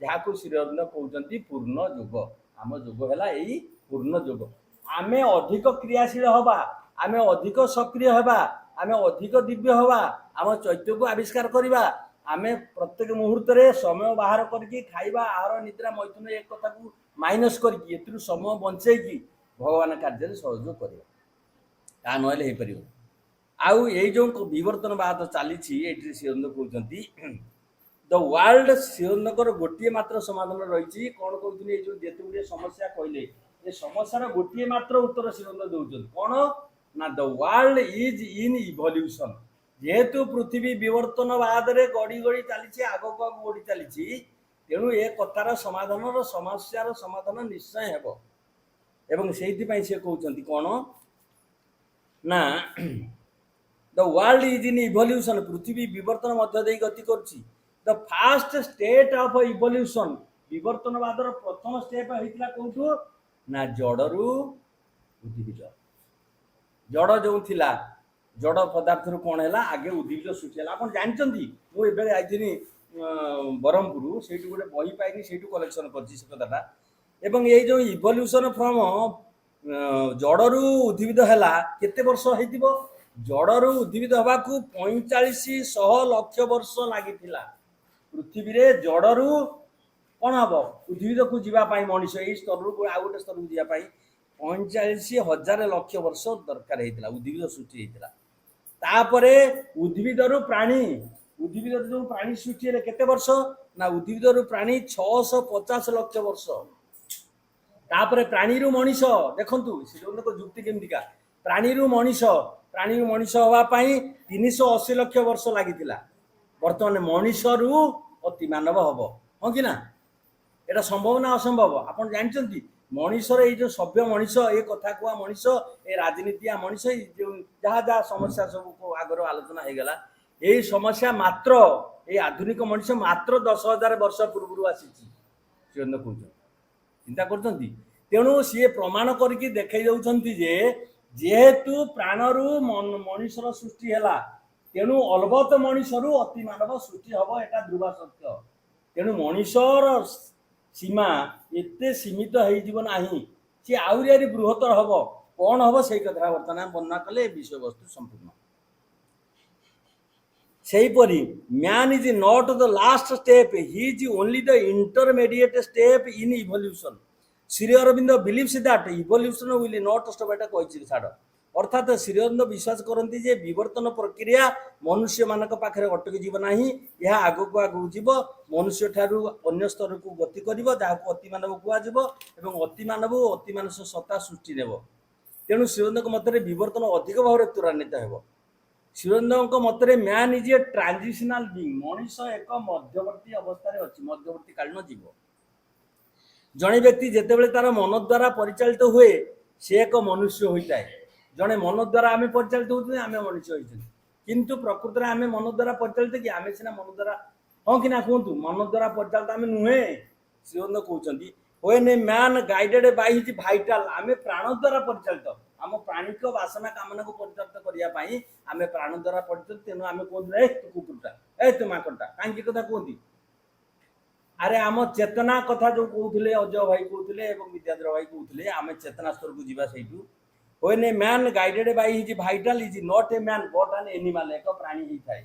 when a man guided by his physical tamas is not a man, not an animal but a stone, ମଣିଷ ଏକ ଜଡ଼ ପଦାର୍ଥ ଭଳିଆ ଗୋଟେ ଜାଗାରେ ପଡ଼ିଛି, ପଥରଟା ଗୋଟେ ଜାଗାରେ ପଡ଼ିଛି, ତାର କରାମତି ଅଛି, କ'ଣ ଚାଲିକି ଚାଲିଯିବ? ମଣିଷ ତା ନିଜ କଥା ଯେତେବେଳେ ନିଜେ ଭାବେ, ଆଉ ସଂସାର କଥା ଭାବେ ନାହିଁ, ଅନ୍ୟର ବନ୍ଧୁବାନ୍ଧବ କଥା ଭାବେ ନାହିଁ, ଜ୍ଞାତି କୁଟୁମ୍ବ କଥା ଭାବେ ନାହିଁ, ସମାଜ କେମିତି ଗଢ଼ିବ ଆଗକୁ, ଆଗରେ ଭବିଷ୍ୟତରେ କ'ଣ ହବ ଏ କଥା ଯେତେବେଳେ ଭାବେ ନାହିଁ, ସେ ଏକ ଜଡ଼ ପଦାର୍ଥ ସହିତ ସମାନ ଶ୍ରୀଅରବିନ୍ଦଙ୍କ ମତରେ, ମୁଁ କହୁନି। ଏବଂ when a man guided by his soul, ବା ଆତ୍ମା ଦ୍ୱାରା ଯେତେବେଳେ ଆମେ ପରିଚାଳିତ ହବା, କ'ଣ ହବା? ଅର୍ଥାତ୍ ଏକ ବ୍ୟକ୍ତି ଯିଏ ନିଜ ମନ ପ୍ରାଣ ଶରୀର ଦ୍ୱାରା ପରିଚାଳିତ ନ ହୋଇ ଆଧ୍ୟାତ୍ମିକତା, ଏଇଠି ଆସିଲା ବିଷୟବସ୍ତୁ, ଆଧ୍ୟାତ୍ମିକତା ଦ୍ୱାରା ପରିଚାଳିତ ହୁଏ, ଯାହା ଗୀତା କହେ ତ୍ରିଗୁଣାତୀତ, ଅର୍ଥାତ୍ ଏକ ବ୍ୟକ୍ତି ସିଏ ମନର ପ୍ରାଣର ଶରୀରର ଉର୍ଦ୍ଧ୍ୱରେ ଥାଇ ଆତ୍ମ ଦ୍ୱାରା ପରିଚାଳିତ ହୁଏ। ଏଣୁ ପୂର୍ଣ୍ଣ ଯୋଗରେ ବ୍ୟକ୍ତି ମନ ଦ୍ୱାରା ପରିଚାଳିତ ନ ହୋଇ କୋଉଠୁ ଆରମ୍ଭ ହବ? ଆମ ଯୋଗ ଆତ୍ମା ପାଖରୁ। ସବୁ ଯୋଗ ଯୋଉଠୁ ସରିଛି ଶ୍ରୀଅରବିନ୍ଦଙ୍କ ଯୋଗ ସେଇଠୁ ଆରମ୍ଭ ହେଇଛି, ତାପରେ ବିଷୟବସ୍ତୁ ଯିବା।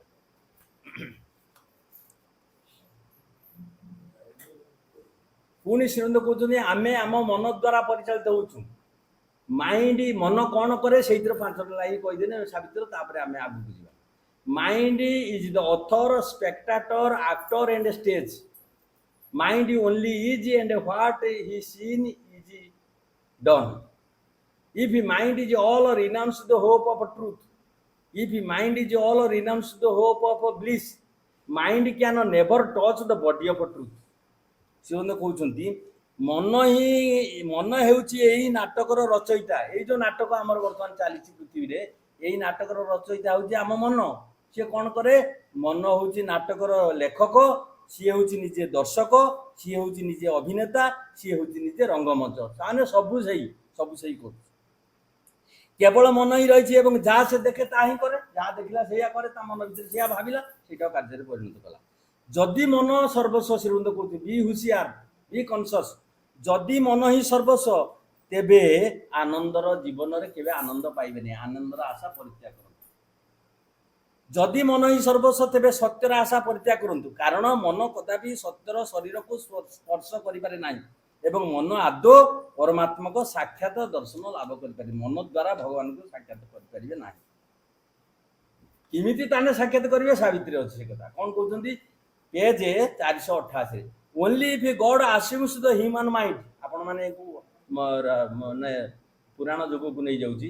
ଆପଣ ମାନେ ଯେତେବେଳେ ଭଗବାନ ବାମନ ଅବତାରର କଥା, ବାମନ ଅବତାର ହେଇଗଲେ, ତାଙ୍କ ଗୁରୁ ଦ୍ରୋଣାଚାର୍ଯ୍ୟ ନା ଏଟା କଣ ଆମ ଶୁକ୍ରାଚାର୍ଯ୍ୟ ମନା କରୁଛନ୍ତି, ଆରେ ତୁ ଶପଥ କର ନା, ଇଏ ଛୋଟିଆ ମଣିଷ ସିନା ଦେଖାଉଛି, ଇଏ ମଣିଷ ନୁହେଁ, ଇଏ ଭଗବାନ, ଇଏ ତୋର ସର୍ବସ୍ୱ ଲୁଣ୍ଠନ କରି ନେଇଯିବେ। ସାବିତ୍ରୀ ମଧ୍ୟ ସେଇ କଥା ଲେଖା ହେଇଛି। କି ମାନେ ଅଲୌକିକ କଥା ଆପଣ ଦେଖନ୍ତୁ।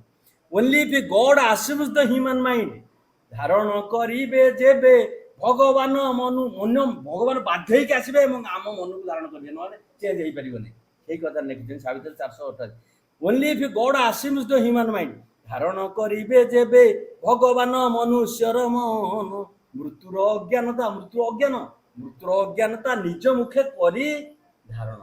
ଭଗବାନ ମୃତ୍ୟୁକୁ ନିଜ ଆଡକୁ ନେଇଯିବେ, ନିଜ ମୁଖେ କରି ଆଚ୍ଛାଦନ ଢଙ୍କେଇ ପକେଇବେ। ଭଗବାନଙ୍କର ଯୋଉ 3 ପାଦ ମାଗିଲେ, କୋଉଠି ପାଦ ଦେଖାଉଥିଲା କି? ଢଙ୍କେଇ ଦେଇଥିଲେ ନା ନାହିଁ? ଠିକ ସେଇ କଥା ଏକ୍ସାକ୍ଟ ଲେଖା ହେଇଛି। 3 ପାଦ ପ୍ରସାରୀ ବାମନ ସେ ହେବେ ପ୍ରକାଶିତ। 3 ପାଦରେ ଯେମିତି ବଳିକି ପାତାଳକୁ ଚାପିଥିଲେ, ମଣିଷକୁ ରୂପାନ୍ତରିତ କରି ଦିବ୍ୟ ମଣିଷରେ ପରିଣତ କରିବା ପାଇଁ, ଦିବ୍ୟ ସମାଜ ଗଠନ କରିବା ପାଇଁ, ଆଧ୍ୟାତ୍ମିକତାରେ ପରିବର୍ତ୍ତନ କରିବା ପାଇଁ ଭଗବାନ ଏଠିକି ଆସିବାକୁ ସହାୟତା କରିବେ। ମନୁଷ୍ୟକୁ ସହାୟତା କରିବେ ଭଗବତ ହେବାକୁ ଉନ୍ନୀତ। ବାସ୍ତବରେ ମନୁଷ୍ୟମାନଙ୍କ ପାଇଁ ଏକ ଶାରୀରିକ ଅମରତ୍ୱ ସମ୍ଭବ ହୋଇପାରେ।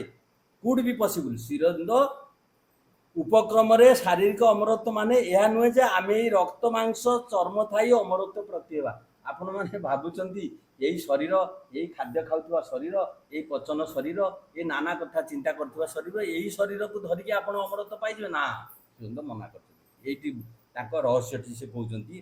ଶ୍ରୀଅରବିନ୍ଦର concept of physical immortality does not mean, ଏହା ଆମକୁ ସୂଚେଇ ଦିଏ ନାହିଁ ଯେ a body does not mean a body of blood, skin and bones, but a body of light, a body of light which will be free of disease, which will be subjected to old age, in which all higher faculties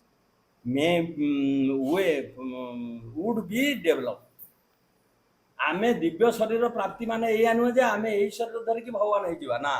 ସେ କହୁଛନ୍ତି ସେ ଯୋଉ ନୂଆ ଶରୀରଟି ହବ, ସେ ନୂଆ ଶରୀରଟି ମାନେ ଏଇଆ ହଉଛି ଯେ ଏହା ରୋଗମୁକ୍ତ ହେଇଥିବ, ଏହା ବାର୍ଦ୍ଧକ୍ୟ ମୁକ୍ତ ହେଇଥିବ, ଏହା ଖାଦ୍ୟ ମୁକ୍ତ ହେଇଥିବ, ଖାଦ୍ୟ କିଛି ଗ୍ରହଣ କରିବ ନାହିଁ। ତେବେ and this is only the next step, it is not the final stage in evolution। ଅର୍ଥାତ୍ ଶ୍ରୀଅରବିନ୍ଦ ମନୁଷ୍ୟମାନଙ୍କ ପାଇଁ ଯେଉଁ ଅମରତ୍ୱର ଚିନ୍ତା କରିଅଛନ୍ତି, ସେଇ ନୂତନ ଶରୀରଟି ହେବ ଏକ ଉଜ୍ଜ୍ୱଳତମ ଶରୀର, ଏକ ଲୁମିନସ୍ ବଡି, ଉଜ୍ଜ୍ୱଳତମ ଶରୀର, ଏକ ହାଲୁକା ଶରୀର। ମାନେ କଣ କରିବ? ଏଥିରେ ଏକ୍ସାମ୍ପଲ ଦେଇକି ବୁଝାଯାଏ। ଏକ ହାଲୁକା ଶରୀର, ଏକ ଖାଦ୍ୟ ଜଳ ଗ୍ରହଣ କରୁନଥିବା ଶରୀର, ଏକ ରକ୍ତ ମାଂସ ଅସ୍ଥି ଚର୍ମ ଇତ୍ୟାଦି ନଥିବା ଶରୀର, ଏକ ଇଲାଷ୍ଟିକ ଶରୀର, ଏକ ଇଲାଷ୍ଟିକ ବଡି, ଏକ ଖାପଖୁଆ ଶରୀର, ଏକ ଆଡପ୍ଟେବିଲିଟି ଶରୀର। ବର୍ତ୍ତମାନ ଆମେ ଦେଖିବା ଅଭ୍ୟାସ। ଆମେ ଏଇ ଯୋଉ ଯୋଗକୁ 4ଟା ଶରୀର କଥା ଆମକୁ କହିଲେ ସିନା ତାକୁ କେମିତି ଅଭ୍ୟାସ କରିବା, ମା ତାକୁ ବଢିଆ ଭାବରେ ବୁଝେଇଛନ୍ତି। Sri Aurobindo and the mother have said that the new body will have 4 aspects, that is luminosity ଉଜ୍ଜ୍ୱଳତମ ଶରୀର, lightness ହାଲୁକା ଶରୀର, elasticity of the body elastic ଶରୀର ଏବଂ ଖାପଖୁଆ ଶରୀର।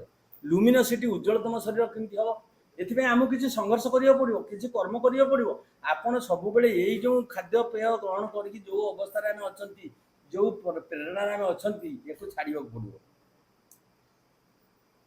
It will have no blood, ଉଜ୍ଜ୍ୱଳତମ ଶରୀରର ପ୍ରଥମ ପ୍ରକ୍ରିୟା ହେବ ଶରୀରରେ ରକ୍ତ ରହିବ ନାହିଁ, ଚର୍ମ ରହିବ ନାହିଁ, ହାଡ଼ ରହିବ ନାହିଁ। Many of the organs will even disappear। ଆମ ଭିତରେ ଯୋଉ 4 ପ୍ରକାର ସିଷ୍ଟମ, ରକ୍ତ ସଞ୍ଚାଳନ ପ୍ରକ୍ରିୟା, ଖାଦ୍ୟ ହଜମ ପ୍ରକ୍ରିୟା, ଶୋଷଣ ପ୍ରକ୍ରିୟା, ଏଗୁଡା କିଛି ରହିବ ନାହିଁ, ଏଗୁଡା ସବୁ ମାନେ ଚାଲିଯିବ। It will be a body of light, ଏହା ଏକ ହାଲୁକା ଶରୀର ହେବ। Which will not need food and water for its substance। Can you imagine a greater research in this time? ଆମର ଯେତେବେଳେ ଖାଦ୍ୟ ଦରକାର ହଉନଥିବ ନାଇଁ କି, ତାହେଲେ ଆମର ଟାଇମର କେତେ ସଦୁପଯୋଗ ହବ ମା କହୁଛନ୍ତି, ଆପଣ ବିଶ୍ୱାସ କରିପାରୁଛନ୍ତି କି? ଆକର୍ଡିଂ ଟୁ ଶ୍ରୀଅରବିନ୍ଦ, तापर लाइटनेस हालुका शरीर माँ गोटे सुंदर एग्जांपल देती माँ कहते लाइट शरीर अर्थ हालुका शरीर हम अकॉर्डिंग टू आम बेले बेले स्वप्न देखुजे आम राति स्वप्न देखुना ना The mother gave a very interesting example that sometimes you dreamed that your body is flying.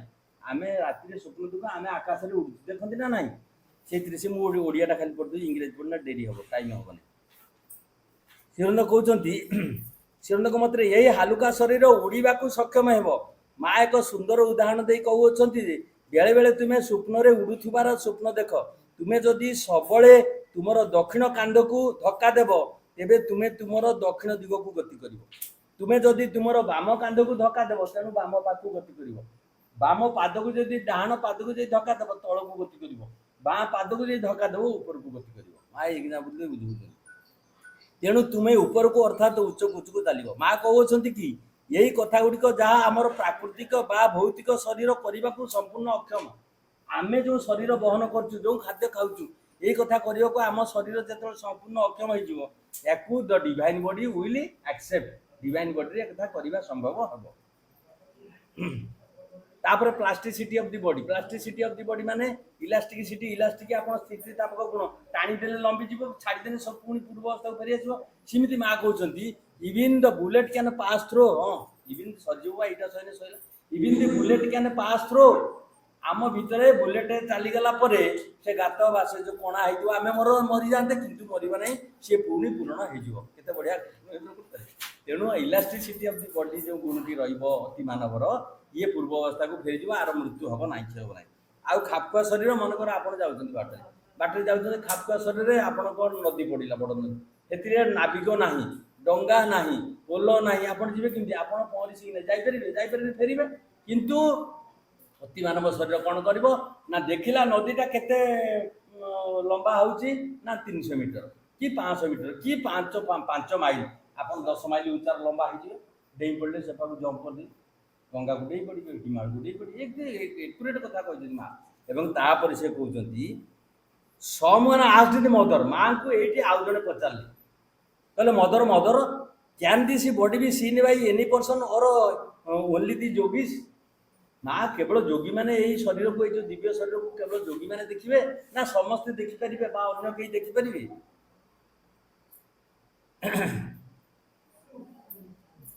She said मा कहले that a man in the street will be able to see it मा कहले रास्ता रे जाउथुबा एक व्यक्ति मत देखिबा को से दिव्य शरीर को सक्षम हेबो एवं यही शरीर एककालीन 12टा जगह रे हमर 12 अंक सही पे को आइछ आमे जदि धरंतु कोनोसी आम ज्ञाति कुटुंब को रोग वैराग है जहाँ डाक्तर भल कर नहीं आमे कौन आम पूर्ण जुग कौन अच्छे 12 जन रु अधिक आम मिनिमम 12 जन बसिकी माँ को प्रेयर करवा माँ को जनवा एवं सांगे सांगे फल पड़ माँ ये से कथा कहते से जो नुआ शरीर 12टा जगार एककालीन कार्य कर देखो इमाजिन करूँ किंतिका शरीर प्राप्ति it will work at A moon से 9:30 ये जदि चंद्र रे काम करुए से 9:30 रूसिया रे काम कर आ गोटे काम कर से 9:30 भारत रे आ गोटे काम कर दिल्ली रे आ गोटे काम कर एंड सो आम भावुन ना आम मुंड गोलमाल हो जाऊँ भाभी पारिबा नहीं जो कथा अति मानवर हम आम भाभी पारिबा नहीं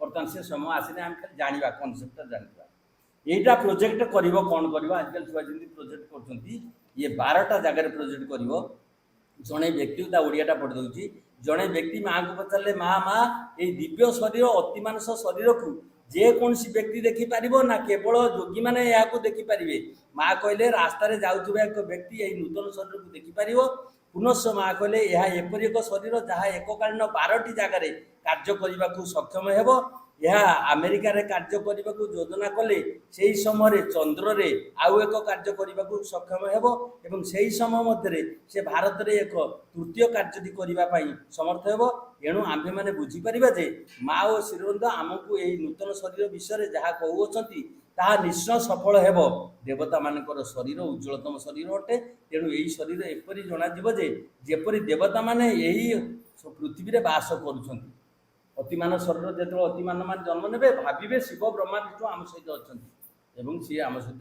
जन्म होगा बाध्य शेषटा खाली कनसेप्ट रेजल्ट कही What the result?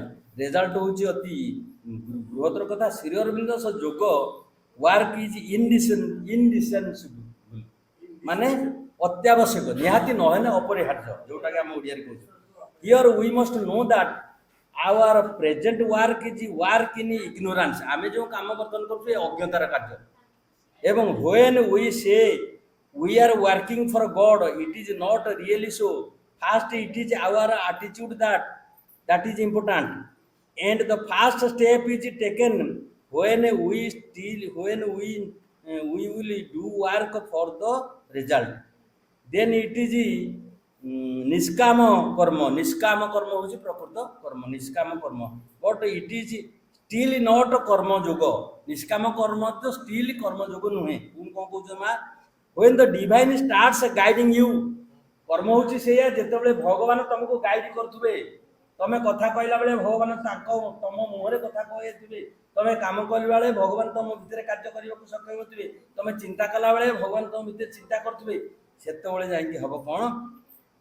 when the divine starts guiding you, when you are linked with his consciousness, when you act in unity with him, ତମେ ତାଙ୍କ ସହିତ ଏକାଠି ହେଇକି କାମ କରୁଥିବ, then only it becomes କର୍ମଯୋଗ। ସେତେବେଳେ ଯାଇକି କର୍ମଯୋଗ ହବ। ତେଣୁ ଆମମାନଙ୍କୁ କ'ଣ କରିବାକୁ ହବ? ଆମ ଚେତନାକୁ ପରିବର୍ତ୍ତନ କରିବା ପାଇଁ, ଆମ କର୍ମକୁ ପରିବର୍ତ୍ତନ କରିବା ପାଇଁ, ଆମ କଥାକୁ ପରିବର୍ତ୍ତନ କରିବା ପାଇଁ। ଏବଂ ଏଟା କେମିତି ସମ୍ଭବ ହବ, ଏଟା ଆଉ ଗୋଟେ ଟପିକ୍। ଏବଂ ଆମେ ସେଥିପାଇଁ କ'ଣ କରିବା? ସେ ଟପିକ୍ରେ ଆମେ ମା କହିଛନ୍ତି ତମେ ଧ୍ୟାନ ବିଷୟରେ ସଚେତନ ହବ, ସେଇଥିରେ ସେ ଟେକ୍ନିକ୍ କରିବେ। ଆକ୍ଚୁଆଲି ଆଜିର ଆମର ଏଇ ଯେଉଁ ବିଷୟବସ୍ତୁ ରଖାଯାଇଥିଲା ଯେ ଭବିଷ୍ୟତ ସମାଜ, ସମାଜ କୋଉ ଇଏ ଆମେ ଯାହା ସବୁ ଜାଣିଲେ ଇଏ ସବୁ ଅତିମାନବ କଥା କୁହାଗଲା, କିନ୍ତୁ ଯେଉଁ ବର୍ତ୍ତମାନର ସମାଜ ଆଉ ୟା ଭବିଷ୍ୟତରେ ଯେଉଁ ସମାଜଟା ଆସିବ ସେଇ ବିଷୟରେ ପ୍ରଭୁ ଶ୍ରୀ ଅରବିନ୍ଦ ବହୁତ ଜାଗାରେ କହିଛନ୍ତି। ଯେମିତି ଗୋଟେ ଜିନିଷ ଯେ ଗୋଟେ ବିଶ୍ୱମୟତାରୁ ଗୋଟେ ଇଣ୍ଡିଭିଜୁଆଲିଟିର ଇଏ ହବ। ଆମେ କ'ଣ କରୁଛନ୍ତି ବର୍ତ୍ତମାନ ଇଣ୍ଡିଭିଜୁଆଲିଟିରୁ ଯାଉଛନ୍ତି ଟ୍ରାନ୍ସଜେଣ୍ଡେଣ୍ଟ ଆଡ଼କୁ ଯାଉଛନ୍ତି ବା ଇଏ ଆଡ଼କୁ ଯାଉଛନ୍ତି, କିନ୍ତୁ ସେତେବେଳେ ଗୋଟେ କ'ଣ ହବ ନା ବିଶ୍ୱ ପାଇଁ ସେ କାମ କରିବ ଯାହାଦ୍ୱାରା ଗୋଟେ ଇଣ୍ଡିଭିଜୁଆଲ ଠିକ୍ ହବ। ଆଉ କ'ଣ ହବ ନା ତାର ଏକ୍ସପାନ୍ସନ୍ ହବ, ଯେଉଁ ଲିମିଟ୍ ଗୁଡ଼ାକ ଅଛି ସେ ଲିମିଟ୍ ଗୁଡ଼ାକ ସବୁ ଏକ୍ସପାନ୍ସନ୍ କରିଯିବ। ଏଇ ଯେଉଁ ଯେମିତି ଏ ଗୋଟେ ଜିନିଷ ବହୁତ ଜିନିଷ ଲେଖା ହେଇଛି, ଦ ଓଲ୍ଡ ସାଲ୍ ପେରିସ୍, ଏଇଟା ଶ୍ରୀଅରବିନ୍ଦ ଲେଖିଛି, the old shall perish, it shall pass away, expunged, annihilated, blotted out, and all the iron bands that bring about man's wide expansion shall at last give way। ସେତେବେଳେ ଗୋଟେ ରାସ୍ତା ତାକୁ ଦିଆଯିବ, ମଣିଷ ସେତେବେଳେ expand ହେଇଯିବ। ଆଉ ଗୋଟେ କହୁଛନ୍ତି the iron age is ended, only now the last fire spasm of the dying past shall shake the nations, and when that has passed, earth shall washed up ills shall raise a fairer proof। ଆମେ ଯେଉଁ ଆମର ଯେଉଁ ଇଏ ସବୁ ରହିଛି କ'ଣ ସେଟା କହୁଛନ୍ତି ସେଗୁଡ଼ାକ ସବୁ ସେ ଉଡ଼େଇ ଦେଇଥିବ, ସେତେବେଳକୁ ସେଟା ଫେୟାର ହେଇଯାଇଥିବ। ଏଇନା ଯେଉଁ ଗଣୁଛନ୍ତି ଦେଖିକି ଏଇ କପାଳର ଗାର ସବୁ ନାହିଁ ଯେ କପାଳ ଯେମିତି ଫେଟ୍ଟା ଆଉ ସେମିତି ସେ ନଥିବ, ଫେଟ୍ଟାକୁ ସିଏ ନିଜେ ନିଜେ ତାଙ୍କର ଇଏରେ କରୁଥିବେ। ଆଉ ଗୋଟେ ଅଛି this man's progress for the iron age prepares the age of gold, what we call sin is but man's living from deep within. ଯେତେବେଳେ ମଣିଷ ନିଜ ଭିତରୁ ସେତେବେଳେ ବଞ୍ଚିବ, ଏଇଟା ଆମେ ଯେତେବେଳେ ଛାଡ଼ି ଯାଉଛନ୍ତି ଭିତରରୁ ବଞ୍ଚୁନାହାନ୍ତି, ସେଟାକୁ ଆମେ ପାପ ବୋଲି କହୁଛନ୍ତି ବା ଭଗବାନଙ୍କ ଦ୍ୱାରା ଗାଇଡ୍ ନ ହେଇକିରି ଯେତେବେଳେ ଆମେ କାର୍ଯ୍ୟ କରୁଛନ୍ତି ତାର ସେଥିରେ କିଛି ରଙ୍ଗ ରହୁଛି ବା କିଛି ଅସୁବିଧା ରହୁଛି। କିନ୍ତୁ ସେତେବେଳେ କ'ଣ ହବ ନା ଆପଣ ୱିଦିନ୍ ଗାଇଡ୍ ହେଇକିରି କାମଟା କରିବେ ବା ସମାଜ ସେତେବେଳେ ରହିବ, ଇଗୋ ଇଗ୍ନୋରାନ୍ସ ରହିବ ନାହିଁ ବା ଯୋଉଟା ସେଲ୍ଫ ଇଣ୍ଟରେଷ୍ଟ ରହିବନି। ସେତେବେଳେ ଗୋଟେ ବିଶ୍ୱ ଚେତନା, ବିଶ୍ୱ ଯୋଉଟାକୁ କୁହାଯାଉଛି ବିଶ୍ୱମୟତା, ମନଟା ବିଶ୍ୱ ମନ ହେଇଯାଇଥିବ, ପ୍ରାଣଟା ବିଶ୍ୱ ପ୍ରାଣ ହେଇଯାଇଥିବ। ଏଇ ଜିନିଷ ଗୁଡାକ ହେଲେ ଏଇ ସମାଜଟା ହବ ବୋଲିକିରି ଯାହା ପ୍ରଭୁ କହିଛନ୍ତି। ଯାହା ହଉ ମୁଁ ବର୍ତ୍ତମାନ ଭାଇକି ଅନୁରୋଧ କରିବି, ସତ୍ୟେନ୍ଦ୍ର ଭାଇକି, ଇଏ ଯାହା ସବୁ ଡିସ୍କସନ୍ ହେଲା ସିଏ ତାପରେ କିଛି ତାଙ୍କର ବକ୍ତବ୍ୟ ଦେଇକିରି ଆମକୁ ଏଇଟାକୁ ଶେଷ କରିବେ ଏବଂ ଏଇଟା ଆମର ଗୋଟାକରେ ଆମେ ଶେଷ କରିବା। 12:36 ହେଲାଣି, ଭାଇକି ଅନୁରୋଧ କରୁଛି।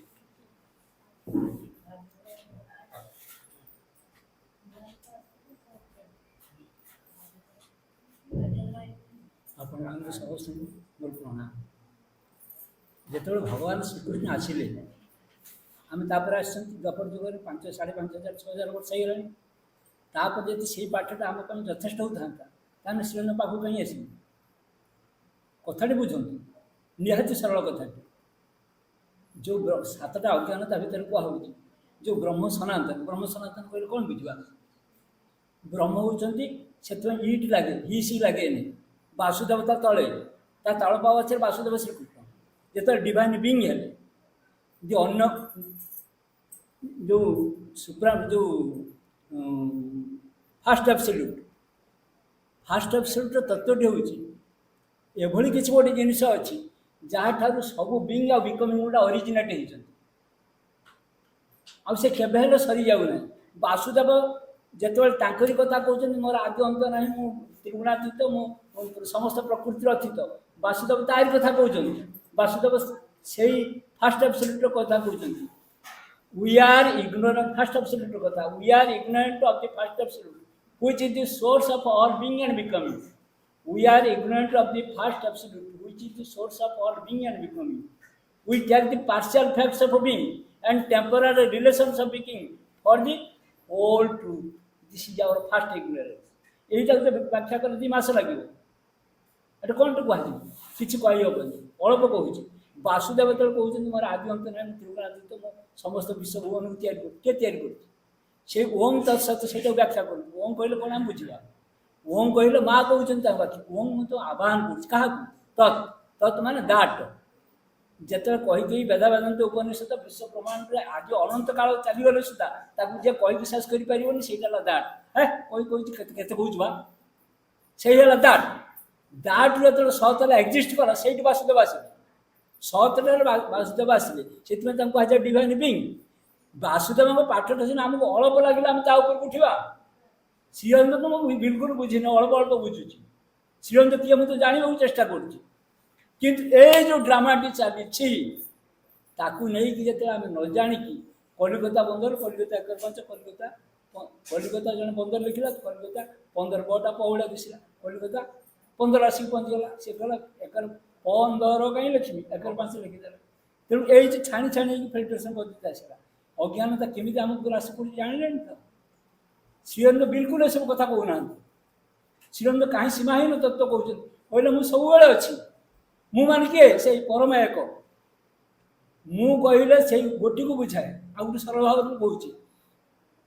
जे इंटीग्राल नॉलेज उपर कहूँ से जो परम एकर भूमि रे से परम एक जहाँ परम एक अनिर्वचनीय शाश्वत कालातीत कहुए से परम एकर गोटे भूमि अच्छी से भूमि रे से एक नुहति से अनेक आपको बुझंतु से परम एक कहले जोटा बुझा जाए से परम एकर भूमि रे से निजे श्रीअरविंद लिखिं इंटीग्राल नॉलेज रे परम एकर भूमि रे से एक नुहति अनेक पुणी ये जो बहुतर भूमि आम जो तो आम लीलाखेला सृष्टि तत्व भीतर चली वासुदेव पड़े काली भाई आसिले ना भगवान निजे ता पूर्व भगवान नथिले कि मत्स्य अवतार पूर्व श्रीअरविंद नथिले कि आम भगवान कहले कौन टे बुझे भगवान कहले आम मैं किसी गोटे आइडिया हो नहीं जो से भगवान स्टाम्प मार दौरान जे मत्स्य अवतार पूर्व सृष्टि जो जलस्थल आकाश तैयारी पूर्व भगवान नथिले कि भगवान थे जो सुकुमार थे तेणु वासुदेव पाठटा अल्प हबारू आम आसिक आज पहुँचले आज वासुदेव पाठटा सैलानी आमर आम कौन था वासुदेव जानी से कथाटा को श्रीअरविंद कहते ओम तत्सत मान एक्जिस्ट जो कले से वासुदेव कथा उठो श्रीअरविंद कथा उठो से पुरुष प्रकृति बहुत बहुत कथा उठो कि कथाटा आम जापार ना से वेदांतर तत्व श्रीअरविंद कहले unable knowing itself the unable knowing itself as Satchitananda is the supreme affirmation of is one supreme affirmation of Vedanta. Honorable man जानी भी जानी होगी दाट बहाला तांको तो जानी के आहुरी बाकी अनंत काल वाले तांको जानी भी जानी हेबनी सिए गोटे भूमिर कथा कहछस बा सेन तो कोनता ऊपर कथा कहछंती कि बिल्कुल कहि नांती श्रीअरविंद जो भूमिटार कथा कहउछंती सरल भाव गोटे वाक्य कहले श्रीअरविंद जो गोटा कहते आम मनोभूमि कारबार कर मनोभूमि बहुत स्तर गुड़ा रही 12 प्रकार मन 5 प्रकार मन अन्यत्र कहुई कि 12 प्रकार मन श्रीअरविंद कहते 12 प्रकार मन से पाव छुटा कम चढ़ा पड़ो इंटेलिजेंट माइंड हायर माइंड बहुत उच्च चढ़ तापर श्रीकृष्ण चेतन ओभर माइंड श्रीकृष्ण चेतन आमको अल्प किए जानला सर्वधर्मान परित्याज्य मामेकं शरणं जो वासुदेव कहूँ सब धर्म परित्याग अरे मुझे सीना धरी छाड़ी ମୁଁ ଗ୍ଲାସଟାକୁ ଧରିଛି ବର୍ତ୍ତମାନ ଛାଡ଼ିଲି। ସବୁ ଧର୍ମ ପରିତ୍ୟାଗ ମାନେ କ'ଣ? ସବୁ ଧର୍ମର ତା ନିର୍ଯାସଟାକୁ ସବୁ ଚାଖି ଚାଖି ଗଲ, ସେଇଟା ଅଳପ ଲାଗିଲା। ସର୍ବଧର୍ମ ପରିତ୍ୟାଜ ତତ୍ତ୍ୱ ମିଳୁଛି ଏହା। ଯେତେବେଳେ ସର୍ବଧର୍ମ ପରିତ୍ୟାଜ କଥାଟା ଉଠିଲା, ବାସୁଦେବ ସେଇ କଥା କହୁଛନ୍ତି, କହିଲେ ତୁ କୋଉଟା ଟିକିବୁ ନେଇ, ଆମେ ତାକୁ କଦର୍ଥ କରିଦେଉଛୁ ନା। ଆମେ ଯେତେବେଳେ ଗୋଟେ ଜିନିସଟା କଦର୍ଥ କରିଦେଉଛନ୍ତି ସବୁ ଭୁଲ ହେଇଯାଉଛି। ଶ୍ରୀଅନ୍ତ କହୁଛନ୍ତି ଯେ ଅନ୍ନ ଜାଣିକି ଅନ୍ନ ନା ଅନ୍ନଗୁଣ ଦୁଇଟା ଅଲଗା ତତ୍ତ୍ୱ। ଅନ୍ନନ ବିଲକୁଲ ଯାହାକୁ ଜାଣି ହେବନି। ଅନ୍ନନ ହେଉଛି ଇଂରାଜୀ ଟର୍ମ, ଅଜ୍ଞାତ। ଅନ୍ନ ବୋଲି ହେଉଛି ଯାହାକୁ ଜାଣିକି ବି ଜାଣି ହୁଏନି। ବ୍ରହ୍ମ କହିଲେ ତାଙ୍କୁ ଜାଣିକି ବି ଜାଣି ହୁଏନି, ସେ ହେଉଛନ୍ତି ଅନ୍ନ ଗୁରୁ। ଆଉ ବ୍ରହ୍ମ ଯଦି ବିଲକୁଲ ଜାଣି ହେବନି ଆଉ କେହି ଆମେ ଚାଲିବା କି? ଆଚ୍ଛା, ଆଉ ଗୋଟେ ମଜା କଥା ହେଉଛି, ଆମେ ଭାବୁଛନ୍ତି ପୃଥିବୀଟା ହେଉଛି କେବଳ ଏଇ ଗୋଟେ ଅଗଣର ପୃଥିବୀ ଅଛି, କୋଟି ହଜାର ହଜାର ପୃଥିବୀ ଅଛି, କିନ୍ତୁ ସେଠି ଜୀବଜଗତ ସମ୍ଭବ ହେଇନାହିଁ। ସେଠି ଜୀବନର ସଞ୍ଚାର ହେଇନି। ଆମର ଯେଉଁମାନେ ସାଇନ୍ସ ପଢ଼ୁଛନ୍ତି ଜାଣିଥିବେ, ସେଇଟା matter refusal of the ascetic, refusal of the ascetic ତାର ଓଡ଼ିଆ ହେଲା ବୈରାଗୀର ନୀତି, ସେ ସରିଯାଉନି। ସେଇଥିରେ ସେ କହୁଛନ୍ତି ସେଇଠି ମଧ୍ୟ ଅଗଣନ ପୃଥିବୀ ଅଛନ୍ତି, ଅଗଣନ ତାଙ୍କର ସବୁ ଶକ୍ତିପୁଞ୍ଜ ରହିଛି। ସେ ତରଙ୍ଗ ଗୁଡ଼ାକ ଆମକୁ ବେଳେବେଳେ ଜଣଙ୍କ ଭିତରେ ଦୃଶ୍ୟ ହୁଏ, ଆମକୁ କେବେ ଆସେ, ଯେମିତି ବୈଦିକ ଯୁଗରେ ମୁନି ଋଷିମାନେ ତାଙ୍କୁ ଦୃଶ୍ୟ ହେଉଥିଲା ଯେ ମୁଁ ଅଛି ମା ଭଇ। ସେଇ କଥା ବାସୁଦେବ ସେଇଠି କହୁଛନ୍ତି। ବାସୁଦେବ କାଲି 4-5 ବର୍ଷ ତଳେ ଆସିଲେ, ଆମେ ଭଗବାନ କହିଲେ କ'ଣଟେ ବୁଝନ୍ତି, ଆମକୁ ଏଗୁଡ଼ା ସବୁ ୱାଇଡେଷ୍ଟ କନସେପ୍ଟରେ ବୁଝିବାକୁ ପଡ଼ିବ। ବାସ୍ ଅନ୍ୟ ବୋଲି ଯେତେବେଳେ ଜାଣି ଆଣିକି ଆସୁଛନ୍ତି, ବାସୁଦେବଙ୍କ ପାଠଟା ଆମକୁ ଅଳପ ଲାଗିଲା। ସେଠି ସମାଧାନ ହେଲା ନାହିଁ, ସେଠି କେବଳ ପୁରୁଷର କଥା କୁହାହେଲା। ଆଜିକାଲି ଯୋଗୀ ଋଷି ମାନେ ଭିତରେ ଆନନ୍ଦ ମହନ କଲେ, ବ୍ରହ୍ମ ଦର୍ଶନ କଲେ, ତାଙ୍କ ଆଲୋକରେ ଆଲୋକିତ ହେଲେ। ସେ ବୁଦ୍ଧଙ୍କ କହ, ଶଙ୍କରାଚାର୍ଯ୍ୟ କହୁଛେ, ହଜାର ହଜାର ପଣ ଧର୍ମଶାସ୍ତ୍ରୀୟ ଲୋକମାନଙ୍କ କଥା କହିଲେ, ସେମାନେ ଯାଇପାରିଲେନି। ଶ୍ରୀଅରବିନ୍ଦ ତାର ସମାଧାନ ଦେଲେ। ଶ୍ରୀଅରବିନ୍ଦ ଯେଉଁ ସମାଧାନ ତାକୁ ପଢ଼ୁଛି କିଏ? Sri Aurobindo life divine synthesis of Yoga ନ ପଢ଼ିକି ଶ୍ରୀଅରବିନ୍ଦ ଜାଣିବା କେମିତି? ବିଲକୁଲ ଜାଣିପାରିବାନି।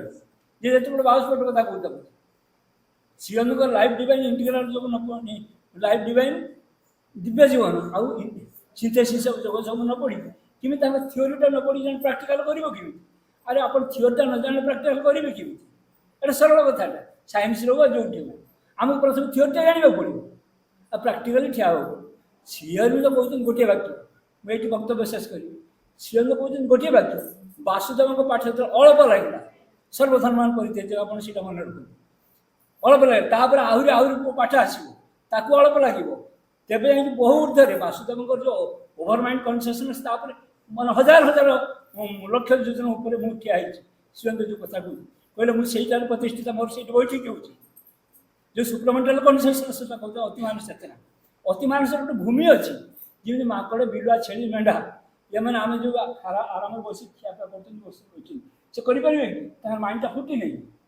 ଏଇଟା ସରଳ କଥା। ତେଣୁ ବିଲୁଆ, ମାଙ୍କଡ଼, ସେସବୁ ତା ମାଙ୍କଡ଼କୁ ଅତିକ୍ରମ କରି ଆମେ ଆସିଛନ୍ତି, କିନ୍ତୁ ମାଙ୍କଡ଼ଟା ବିଲକୁଲ ଏ କଥା ଜାଣିପାରୁନି। ଗରିଲାଠାରୁ ଆମେ ଯେଉଁ ଗରିଲା ଭିତରେ ପ୍ରଥମତଃ ରିଜିନ୍ର ଡେଭଲପ୍ କଲା, ସେଇଟା ମଣିଷ ଭୁଲେଇଲା। ସେ ଗରିଲା କ'ଣ ଜାଣିଥିଲେ କି ଆମେ ଏମିତି ସାଇଣ୍ଟିଫିକ୍ ଗ୍ୟାସରେ ବସିବା ପଡ଼ିବ? ଏଇ କଥା ଗୋଟେ ଛୋଟିଆ କଥା ବୁଝୁନାହାନ୍ତି। ଆଜି ବ୍ରାହ୍ମଣମାନେ କହୁଛନ୍ତି ଚନ୍ଦ୍ର ପୂଜା କରୁଥିଲେ, ଚନ୍ଦ୍ର ପୂଜା କରି କାହିଁ କେମିତି କଲେ? ଆଜି ଯେଉଁ ଜ୍ୟୋତିଷଶାସ୍ତ୍ର କେମିତି ତିଆରି ହେଲା? ଗୋଟେ ସରଳ କଥା କହୁଛି, ଜ୍ୟୋତିଷଶାସ୍ତ୍ର କହୁଛି ଯେ ସୂର୍ଯ୍ୟ କ'ଣ କେଉଁଠି ଘୁରୁଛି, ପୃଥିବୀ ସ୍ଥିର ଅଛି ନା କେଉଁଟା? ସୂର୍ଯ୍ୟ ସ୍ଥିର ଅଛି, ସୂର୍ଯ୍ୟ ସ୍ଥିର ଅଛି, ପୃଥିବୀ ଘୁରୁଛି। କିଏ କହୁଛି? ଜ୍ୟୋତିଷଶାସ୍ତ୍ର କହୁନାହିଁ। ଜ୍ୟୋତିଷଶାସ୍ତ୍ର କହୁଛି ପୃଥିବୀ ଘୁରୁଛି ନା କେଉଁଟା କହୁଛି? ଆପଣମାନେ କୁହନ୍ତୁ, ଜ୍ୟୋତିଷଶାସ୍ତ୍ର କ'ଣ କହୁଛି? ସୂର୍ଯ୍ୟ ଘୁରୁଛି, ଠିକ୍, ଆମେ ଦେଖୁଛନ୍ତି ସୂର୍ଯ୍ୟ ଘୁରୁଛି।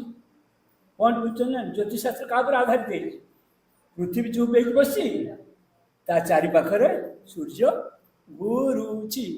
ଏଇ କନସେପ୍ଟ ନେଇକି ମଙ୍ଗଳ ଗ୍ରହରେ ମଡର୍ଣ୍ଣ ସାଇଣ୍ଟିଫିକ୍ ରିସର୍ଚ୍ଚ ହେଲା, ମଙ୍ଗଳ ଗ୍ରହରେ ଯାନ ଓହ୍ଲେଇଲା।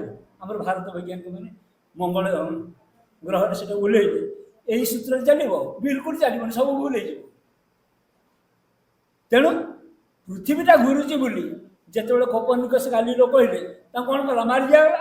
କିନ୍ତୁ ସତ୍ୟଟା ସେ ଉଦ୍ଘାଟନ କଲେ। ଯେଉଁଟା ଭୁଲଟା, ସେ ଭୁଲରେ ଥୋକେ ଚାଲି ଯାଉଛନ୍ତି। ଚନ୍ଦ୍ର ପୂଜା କର, ଆମକୁ ଚନ୍ଦ୍ର ପୃଷ୍ଠରେ ପାଦ ଦିଆହେଲା, କେତେ ବ୍ରାହ୍ମଣ ଛାଡ଼ିଦେଲେ ଚନ୍ଦ୍ର ପୂଜା କଲେ। ଛାଡ଼ ସେ କଥା, ସେଗୁଡ଼ା ଯିବାନି। କିନ୍ତୁ କଥାଟା ହେଉଛି ସୂର୍ଯ୍ୟ ଚାରି ପାଖରେ ପୃଥିବୀ ଘୁରୁଛି, ପୃଥିବୀ ଚାରି ପାଖରେ ସୂର୍ଯ୍ୟ ହେଉଛି, କୋଉଟା ଠିକ୍? ଦୁଇଟା ଆଜି ପର୍ଯ୍ୟନ୍ତ ଠିକ୍ କହୁଛେ, କିନ୍ତୁ ଭଗବାନ ଗୋଟେ କନସେସନ୍ ଦେଇଛନ୍ତି। କହିଲେ ତୁ ଯୋଉଟା କହୁଛୁ ଇଗୋ ଆଣ୍ଡ ଡୁଆଲିଟିରେ ପଢ଼ିବେ, ଇଗୋ ଆଣ୍ଡ ଡୁଆଲିଟି ଚାପ୍ଟରରେ ତୁ ଯୋଉ କଥାଟା କହୁଛୁ ଯେ ସୂର୍ଯ୍ୟ ଚାରି ପାଖରେ ପୃଥିବୀ ଘୁରୁଛି, ଏକଟା ଗାଲିଲୋ କହିବାରୁ ମଲେ ଆଉ ତୁ କହୁଛୁ ଯେ ପୃଥିବୀ ଚାରି ପାଖରେ ସୂର୍ଯ୍ୟ ଘୁରୁଛି, ତାର ତ ଭଗବାନ ତ ଚାରି ପାଖରେ ଘୁରିବେ, ଇଗୋ ଚାରି ପାଖରେ ତ ଭଗବାନ ଘୁରିବେ। ହେଟା ମଣିଷ ନା ଭୂତ? ସେ ଯୋଉଟା ବୁଝିଲା ମୋ ଇଚ୍ଛା ଅନୁସାରେ ଭଗବାନ ପୂରଣ କରିବେ, ହେଟା ତାଙ୍କୁ ଭଗବାନ କୁହାଯିବ କି? ବୁଝିପାରୁଛନ୍ତି? ଗଡ଼ଟା ଓଲଟେଇ ଦେଲେ କ'ଣ ହବ କି? ଡଗ। ତାଙ୍କୁ ଭଗବାନ କୁହାଯିବ? ମୋ ଇଚ୍ଛା ଅନୁସାରେ ଭଗବାନ ଚାଲିବେ, କିନ୍ତୁ ଭଗବାନ ତଥାପି ରିହାତି ଦିଅନ୍ତି। ହଁ ପିଲାଟା ଜାଣିନି ବାଳୁତ ଏଟା ଭାଙ୍ଗି ଦେଉଛି, ମା ଚନ୍ଦ୍ର ମୋତେ ଜନ୍ମ ଆଣିଛି ବୁଝେଇ ଦେଉଛନ୍ତି, ହଁ ଦେମି ମୋ ବାପର କୌଣସି କଥା ସମାଳି ଦେଉଛନ୍ତି। କିନ୍ତୁ ସତ୍ୟ ହେଉଛି ଏଇଆ ଯେ ସୂର୍ଯ୍ୟ ଚାରି ପାଖରେ ପୃଥିବୀ ଘୁରୁଛି। ଏଇ କଥା ଯେତେବେଳେ ଗାଲିଲୋ ଉପନିବେଶ ଜ୍ଞାନ କହିଲେ ତାଙ୍କୁ ସମସ୍ତେ ମାରିଦେଲେ, କ'ଣ ନିର୍ଯାତନା ନ ଦେଇଛନ୍ତି। ଆଜି ମଧ୍ୟ ସେଇ ସୂତ୍ରକୁ ଯଦି ପ୍ରୟୋଗ କରିକି ମଡର୍ଣ୍ଣ ସାଇନ୍ସ ଡେଭଲପ୍ କରି ମଙ୍ଗଳ ଜାଣିଛନ୍ତି, ଯେଟା ସେଇଠି ଗାଲିଲୋଙ୍କ ସୂତ୍ରକୁ ଅବଲମ୍ବନ ନ ଯାଇଥାନ୍ତା ତାହେଲେ ଆଜି ସମ୍ଭବ ହେଇଥାନ୍ତା କି ବ୍ରହ୍ମାଣ୍ଡ ସୂର୍ଯ୍ୟ ଉଦୟ ଅସ୍ତକୁ ଗଣନା କରୁଛନ୍ତି, ସେଠି ତାର ଗୋଟେ ଲିମିଟେସନ୍ ଅଛି। ଗୋଟେ ଲିମିଟେସନ୍ଟାକୁ ଅନଲିମିଟେଡ୍ ସହିତ ତୁଳନା କରନି। କଥାଟି ହେଉଛି ଶ୍ରୀଅରବିନ୍ଦ ଗୋଟେ ବାକ୍ୟ କହୁଛି, ମୋ ବକ୍ତବ୍ୟ ଶେଷ କରୁଛି। ଶ୍ରୀଅରବିନ୍ଦ କହୁଛନ୍ତି ରେ ବାବୁ, ଶ୍ରୀକୃଷ୍ଣଙ୍କ ଚେତନା ଠାରୁ ବହୁ ଊର୍ଦ୍ଧ୍ୱ କୋଉଠୁ? ହଜାର ମାଇଲ ଲକ୍ଷ ଲକ୍ଷ ଯୋଜନା ଉପରକୁ। ସେଇଠି ମୋର ଗୋଟେ ବହି ସେଇଠି, ତା ନାଁ ହେଲା ସୁପ୍ରାମେଣ୍ଟାଲ କନସିୟସନେସ୍। ସେଇଠି ଫୁଲ୍ ବ୍ଲଡ୍ ଲାଇଟ୍। ସେ ଅଜ୍ଞାନତାର କିଛି ଲେଶ ନାହିଁ। ଶ୍ରୀକୃଷ୍ଣ ମାୟା କରିନଥିଲେ କି? ରାକ୍ଷସମାନେ ମାୟା କରୁଥିଲେ, ଶ୍ରୀକୃଷ୍ଣ ମାୟା କରୁଛନ୍ତି। ସେ ମାୟା ଜଗତରେ ଦିଅନି। ଶେଷ ହେଉଛି ଶ୍ରୀଅରବିନ୍ଦ ସମାଧାନରେ ସମଗ୍ର ପୃଥିବୀ। ଶ୍ରୀଅରବିନ୍ଦ ସମସ୍ତ ପୃଥିବୀର। ଆଜି ଆପଣମାନେ ଏଠି ଅଛନ୍ତି, ଏଠି ସବୁ ସମ୍ପ୍ରଦାୟ ଲୋକ ଥାଇପାରିବେ। ଜଣେ ସାଧକଙ୍କୁ ଜଣେ ଡକେଇଲେ, କହିଲେ ଆପଣ ଯେଉଁଠି ଭାଷଣ ଦେବେ ମୋତେ ଜଣକୁ ଡକେଇଲେ, କହିଲେ ଆପଣ ଯେଉଁଠି କଥା କହିବେ ସେଠି ସବୁ ସମ୍ପ୍ରଦାୟ ଥିବେ, ମା ଶ୍ରେଣୀର ଲୋକ ନଥିବେ, ଆପଣ କେମିତି କଥା କହିବେ କୁହନ୍ତୁ? କହିହେବ। କାରଣ ସେତେବେଳେ ସଂସାର ମାଲିକ କଥା କୁହାଯିବ, ସେଠି ମା ଶ୍ରେଣୀ ଲୋକ କ'ଣ ଦରକାର? ସେ ମାଲିକ ଅଛି one at the same time many. କାହିଁକିନା ମଲ୍ଟିପ୍ଲିସିଟି ଭିତରେ, ବହୁଳତା ଭିତରେ ସେ ଏକ ରହିଛି। ବ୍ରହ୍ମଙ୍କର ଏଇଠି ବାକ୍ୟଟା ଆଉ ଟିକେ କହୁଛି, କହିକି ରିପିଟ୍ କରିକି ଶେଷ କରିବି। ବ୍ରହ୍ମଙ୍କର ଗୋଟେ ଏକତ୍ୱ ଭୂମି ଅଛି, ପରମ ଏକ ନିର୍ବାଚନ କୁହାହେଉଛି। ତାର ଏକତ୍ୱର ଭୂମିରେ ଅନେକ ଅଛନ୍ତି। ସେ ଏକତ୍ୱର ଭୂମି ହେଲେ କାରଣ ତା ନଥିଲେ ଆଜି ମାଧବ ଏଠି ବସି ନଥାନ୍ତି, ଶ୍ରୀକାନ୍ତ ଭାଇ ଏଠି ବସି ନଥାନ୍ତି, ମୁଁ ଠିଆ ହେଇନଥାନ୍ତି। ତାର ଏକତ୍ୱର ଭୂମି ଯୋଉଟା କହୁଛ ସେଠି କିଛି ନାହିଁ। ଆରେ କିଛି ନାହିଁ ଆସିଲା କେମିତି? ଆମେ ସବୁ ଥିଲେ କୋଟି କୋଟି ବର୍ଷ ପରେ ସୃଷ୍ଟି ତତ୍ତ୍ୱ ଭିତରେ ଆମେ ଏଠି ଠିଆ ହେଇଛନ୍ତି। ତେଣୁ ପରମ ଏକତ୍ୱର ଭୂମିରେ କ'ଣ ଅନେକ ଅଛି? ପରମ ଏକତ୍ୱର ଭୂମିରେ ଅନେକ ଅଛି, ଅନେକ ଯେଉଁ ଆମେମାନେ ସବୁ ଏଠି ଅନେକ, ତାରି ଭିତରେ ପରମ ଏକ ଅଛି, ଅନେକ ନାହିଁ। ଏଠି ଅନେକ ନୁହେଁ, ସମ୍ଭବ ନୁହେଁ। ମାଧବ, ସତ୍ୟେନ୍ଦ୍ର, ସନାତନ ଭାଇ ଆଦୌ ସମ୍ଭବ ନୁହେଁ। ସେ ମାତ୍ର ଗୋଟାଏ ଅଛି, ଗୋଟାଏ ହେଇକି ସବୁ କେମିତି କରୁଛି। ଆଉ ଥରେ ଏଠି କହିଦେଉଛି, ଶ୍ରୀଅରବିନ୍ଦ କୋଉ କଥା କହିଲେ ସେଠି କହିଦେଇ ମୁଁ ଶେଷ କରୁଛି। ପରମର ଏକତ୍ୱର ଭୂମିରେ ବ୍ରହ୍ମଙ୍କର ଏକତ୍ୱର ଭୂମିରେ ଅନେକ ଏକ ନୁହନ୍ତି। ପୁଣି ସେଇ ଶ୍ରୀଅରବିନ୍ଦ ଲାଇଫ୍ ଡିଭାଇନ୍ ମୁଁ କହୁଛି, ତାଙ୍କର ଯେଉଁ ବହୁତର ଭୂମି ଅଛି, ଏଇ ମଲ୍ଟିପ୍ଲିସିଟି, ଏ ସୃଷ୍ଟି ତତ୍ତ୍ୱ ଭିତରେ, ଏଇ ସୃଷ୍ଟି ତତ୍ତ୍ୱ ଭିତରେ ବ୍ରହ୍ମ ଏକ, ଅନେକ ନୁହନ୍ତି। এইটাও তর্জমা চালু মাস মাস ধরি পাঠ ଅଛି ନା, ପାଠ ପଢ଼ିଲେ ବା ବହି ସରିବ, ବର୍ଷ ବର୍ଷ କଳିଯିବ ସରିଯିବ। ଆମେ ପାଠ ପଢ଼ିବା ଦରକାର ନା। ଏ ମଡର୍ଣ୍ଣ ସାଇନ୍ସ ଡେଭଲପ୍ କରିକି ଯେଉଁ ମଙ୍ଗଳ ଗ୍ରହରେ ଓହ୍ଲେଇଲା, ଏଇ ସୂର୍ଯ୍ୟ ଚାରି ପାଖରେ ପୃଥିବୀ ଚାରି ପାଖରେ ସୂର୍ଯ୍ୟ ବୁଲୁଛି, ଏଇଟା ଚାଲିଥାନ୍ତା? ଏଇ କଥାଟା ଆମକୁ ବୁଝିବା ଦରକାର। ସେ କାହାରି ଦ୍ୱାରା ବନ୍ଧା ନୁହନ୍ତି, ସମସ୍ତ ତାଙ୍କ ଲୟରେ ଚାଲିଛନ୍ତି। ସେ ଯଦି ନଥାନ୍ତା ଆମେ ଏଠି ନଥାନ୍ତେ। ସିଏ ଯେହେତୁ ସେଠି ଅଛି, ତାର ଏଠି ମ୍ୟାନିଫେଷ୍ଟେସନ୍ ଭୂମି, ଏଇଟା ତାର ପ୍ରକାଶର ଭୂମି। ଏ ପ୍ରକାଶ ଭୂମିରେ ସିଏ ଅଛି, ଆମେ ଅଛନ୍ତି। କିନ୍ତୁ ଆମେ ଯେତିକି ଅଛନ୍ତି ତାଠାରୁ ସେ ସୀମାହୀନ ଭାବରେ ଅଧିକ। ଏକଥା ବୁଝିବାକୁ ପଡ଼ିବ। ଇଏ ସୃଷ୍ଟି ତତ୍ତ୍ୱ ଭିତରେ ହଜାର ହଜାର କୋଟି କୋଟି ବର୍ଷ ଧରି ନିଆଯାଉ ଅତିବାହିତ ହେଇଗଲା।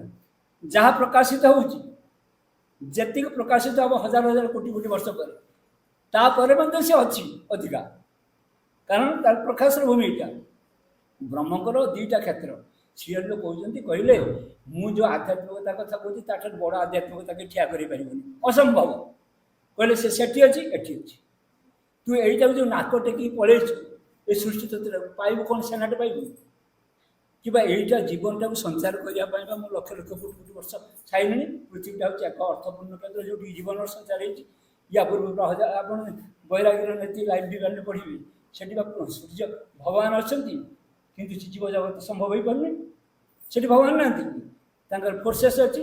ସେଗୁଡ଼ା ତରଙ୍ଗ ଗୁଡ଼ାକ ଆମ ପ୍ରତି ବେଳେବେଳେ ଆସୁଛି, ଜଣକୁ ଦୃଶ୍ୟ ହେଉଛି ଅମୁକ ହେଉଛି। ଆପଣ ପଢ଼ନ୍ତୁ ବୈରାଗୀର ନୀତିର, ସେଟା 4-6ଟା ପେଜ୍। ଏଗୁଡ଼ାକୁ ସବୁ ପଢ଼ିଲେ କେତେ ଦିନ ଲାଗିବ? ଏଇଟା ବର୍ଷ ବର୍ଷର ପାଠ।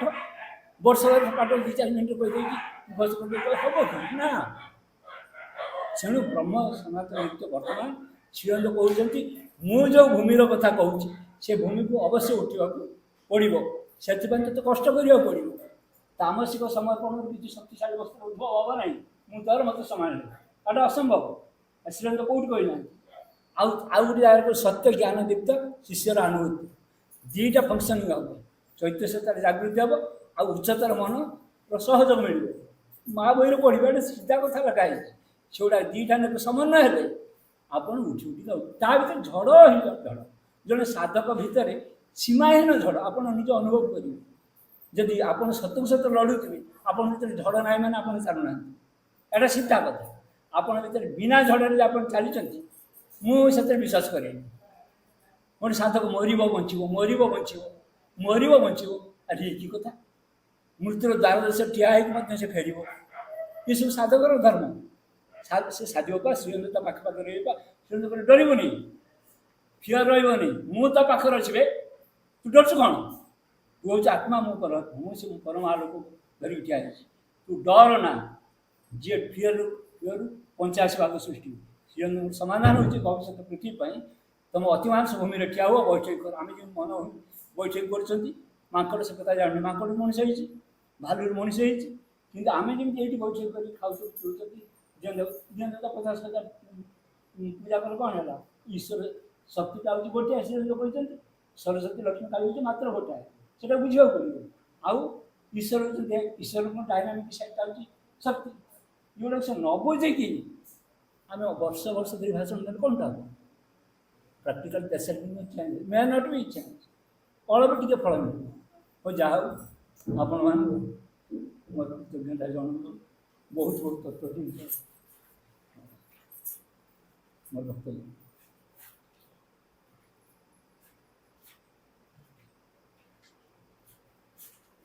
ଯାହା ହଉ ସମସ୍ତଙ୍କୁ ବହୁତ ବହୁତ ଧନ୍ୟବାଦ। ଆଉ ଆମର ଆଉ ଅଛି 2-4 ମିନିଟ୍ ଥିବ ଉପରେ ଲାଗୁଛି ଯେ ଏଇ ଯେଉଁ ବିଷୟଟି ଆମର ଥିଲା ଆଜି, ଶ୍ରୀ ଅରବିନ୍ଦ ଏବଂ ଭବିଷ୍ୟତର ସମାଜ। ଆଜିକାର ସମାଜ ସହିତ ବର୍ତ୍ତମାନର ସମାଜ ଆଉ ଭବିଷ୍ୟତ ସମାଜ କ'ଣ ହେବ, ତାକୁ ଯଦି ଆମେ ରିଲେଟ୍ କରିବା, ତାହେଲେ ଆମେ ଜାଣିବା ଯେ ପ୍ରକୃତରେ ଆଜିର ସମାଜରେ କ'ଣ ଅଛି ଆପଣମାନେ ସବୁ ଜାଣିପାରୁଛନ୍ତି। ଇଣ୍ଡିଭିଜୁଆଲ ଇଗୋ ଏତେ ଅଧିକ ଯେ, ଇଗ୍ନୋରାନ୍ସ ଏତେ ଅଧିକ ଯେ ସମସ୍ତେ ଯେମିତି ଗୋଟେ ଆଶ୍ରମ ଧରାଯାଉ, ଆଶ୍ରମରେ ସମସ୍ତେ କାମ କରୁଛନ୍ତି, ତାଙ୍କୁ କେହି ଦେଖିବାର ନାହିଁ, କିନ୍ତୁ ଜଣେ ଦେଖୁଛି ସେ ନିଜ ନିଜ କାମ ଯେମିତି କରିବା କଥା କରିଦେଉଛନ୍ତି। ସେମିତି ଯଦି ଗୋଟେ ଯେମିତି କୋଅପରେଟିଭ ହେଉଛି ଗୋଟେ ତାର ନମୁନା, ଯେ ସେଠି ଇଣ୍ଟରେଷ୍ଟ ଅଛି, କିନ୍ତୁ ଏଠି ଯେମିତି ସବୁ ଜିନିଷ ଗୁଡ଼ାକ ଯଦି ଜଣେ କରନ୍ତା, ଗୋଟେ ଗାଁରେ କରାଯାଉ, ଗୋଟେ ଗାଁର ଗୋଟେ ତାର ବି ଗୋଟେ ବ୍ୟକ୍ତିତ୍ୱ ଅଛି ନା, ଗୋଟେ ଗାଁର ସୋଲ ଗୋଟେ ଅଛି। ଆଉ ଯେମିତି ଗାଁରେ ସବୁ ଲୋକ ଭାବିବେ ଯେ ସବୁଗୁଡ଼ା ସମସ୍ତଙ୍କର ସମାନ।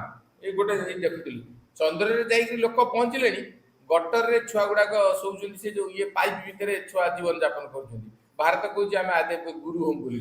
କି ବୁଝିଛନ୍ତି ଲୋକ, ମୁଁ କିଛି ବୁଝିପାରୁନି।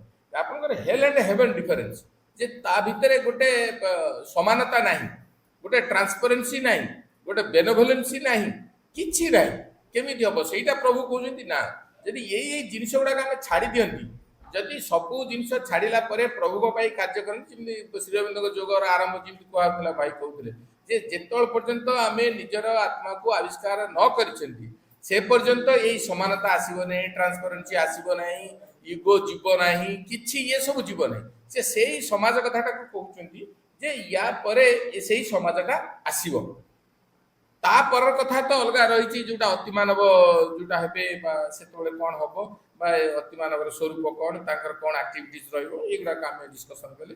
କିନ୍ତୁ ଯଦି ଆମେ ପ୍ରକୃତରେ ମହାଶ୍ରୀଅରବିନ୍ଦଙ୍କର ଅନୁଗାମୀ ବା ତାଙ୍କ ଫିଲୋସଫି ବା ତାଙ୍କୁ ଜାଣୁଛନ୍ତି ବା ସେ କ'ଣ କହିଛନ୍ତି ସେ ବିଷୟରେ ଯଦି ଜାଣନ୍ତି, ଆମକୁ ଇଣ୍ଡିଭିଜୁଆଲରୁ ଉଠିକିରି, ବ୍ୟକ୍ତିରୁ ଉଠିକିରି समष्टि की जीवा पड़ो विश्व हवा पड़ो तापर तो ट्रांसिजेंस अच्छी विश्वातीत अच्छी से अलग जिन किंतु व्यक्तिगत जिनस बाहर जदि आम समूह आड़ को जीवा ताल सेटा जानिबा सेटा हूँ गोटे इम्प्रूवमेंट समाज गोटे आम अधिक किसी करिपरिबा समस्तक पई करिपरिबा निज पई नुहे आ सेठी कोन हबो जदि समस्तक पई करिगिरी निजर इम्प्रूवमेंट हुए एटा हूँ उल्टा जिनस किंतु आमे वर्तमान कोन करूछंती निज पई आगे करूछंती तापर अन्य कथा देखुछंती किंतु सेठी से आमे जेतोले भगवान के पई आगे देखिबे तापर जाईगिरी आपनकर कोन हबो न हबो सेटा से धीरे धीरे से अनुसार होतबो ये उल्टा जिनस जा हो आमे भविष्य समाज विषय जी जार ज्ञान था आम से आलोचना कले या तो बहुत जिन रही प्रभुंर बहुत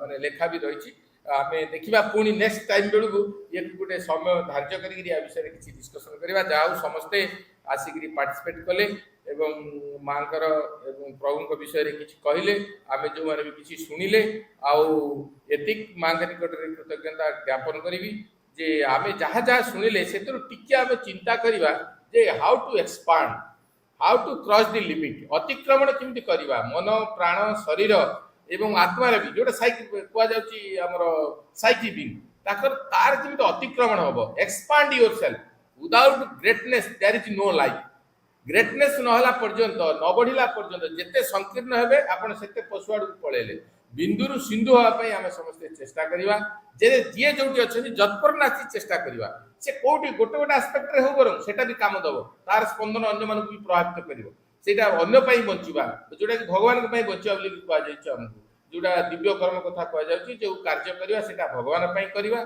जो जीवनटी बंचिबा सेटा भगवान के पई बंचिबा ताहले जाईकरी आमे ए जो दिव्य समाज आडू को गोटे गोटे अग्रसर हबा बोली मु आशा एवं विश्वास जाउ शेषरे आम म्यूजिक सह आज पाठचक्र शेष करवा।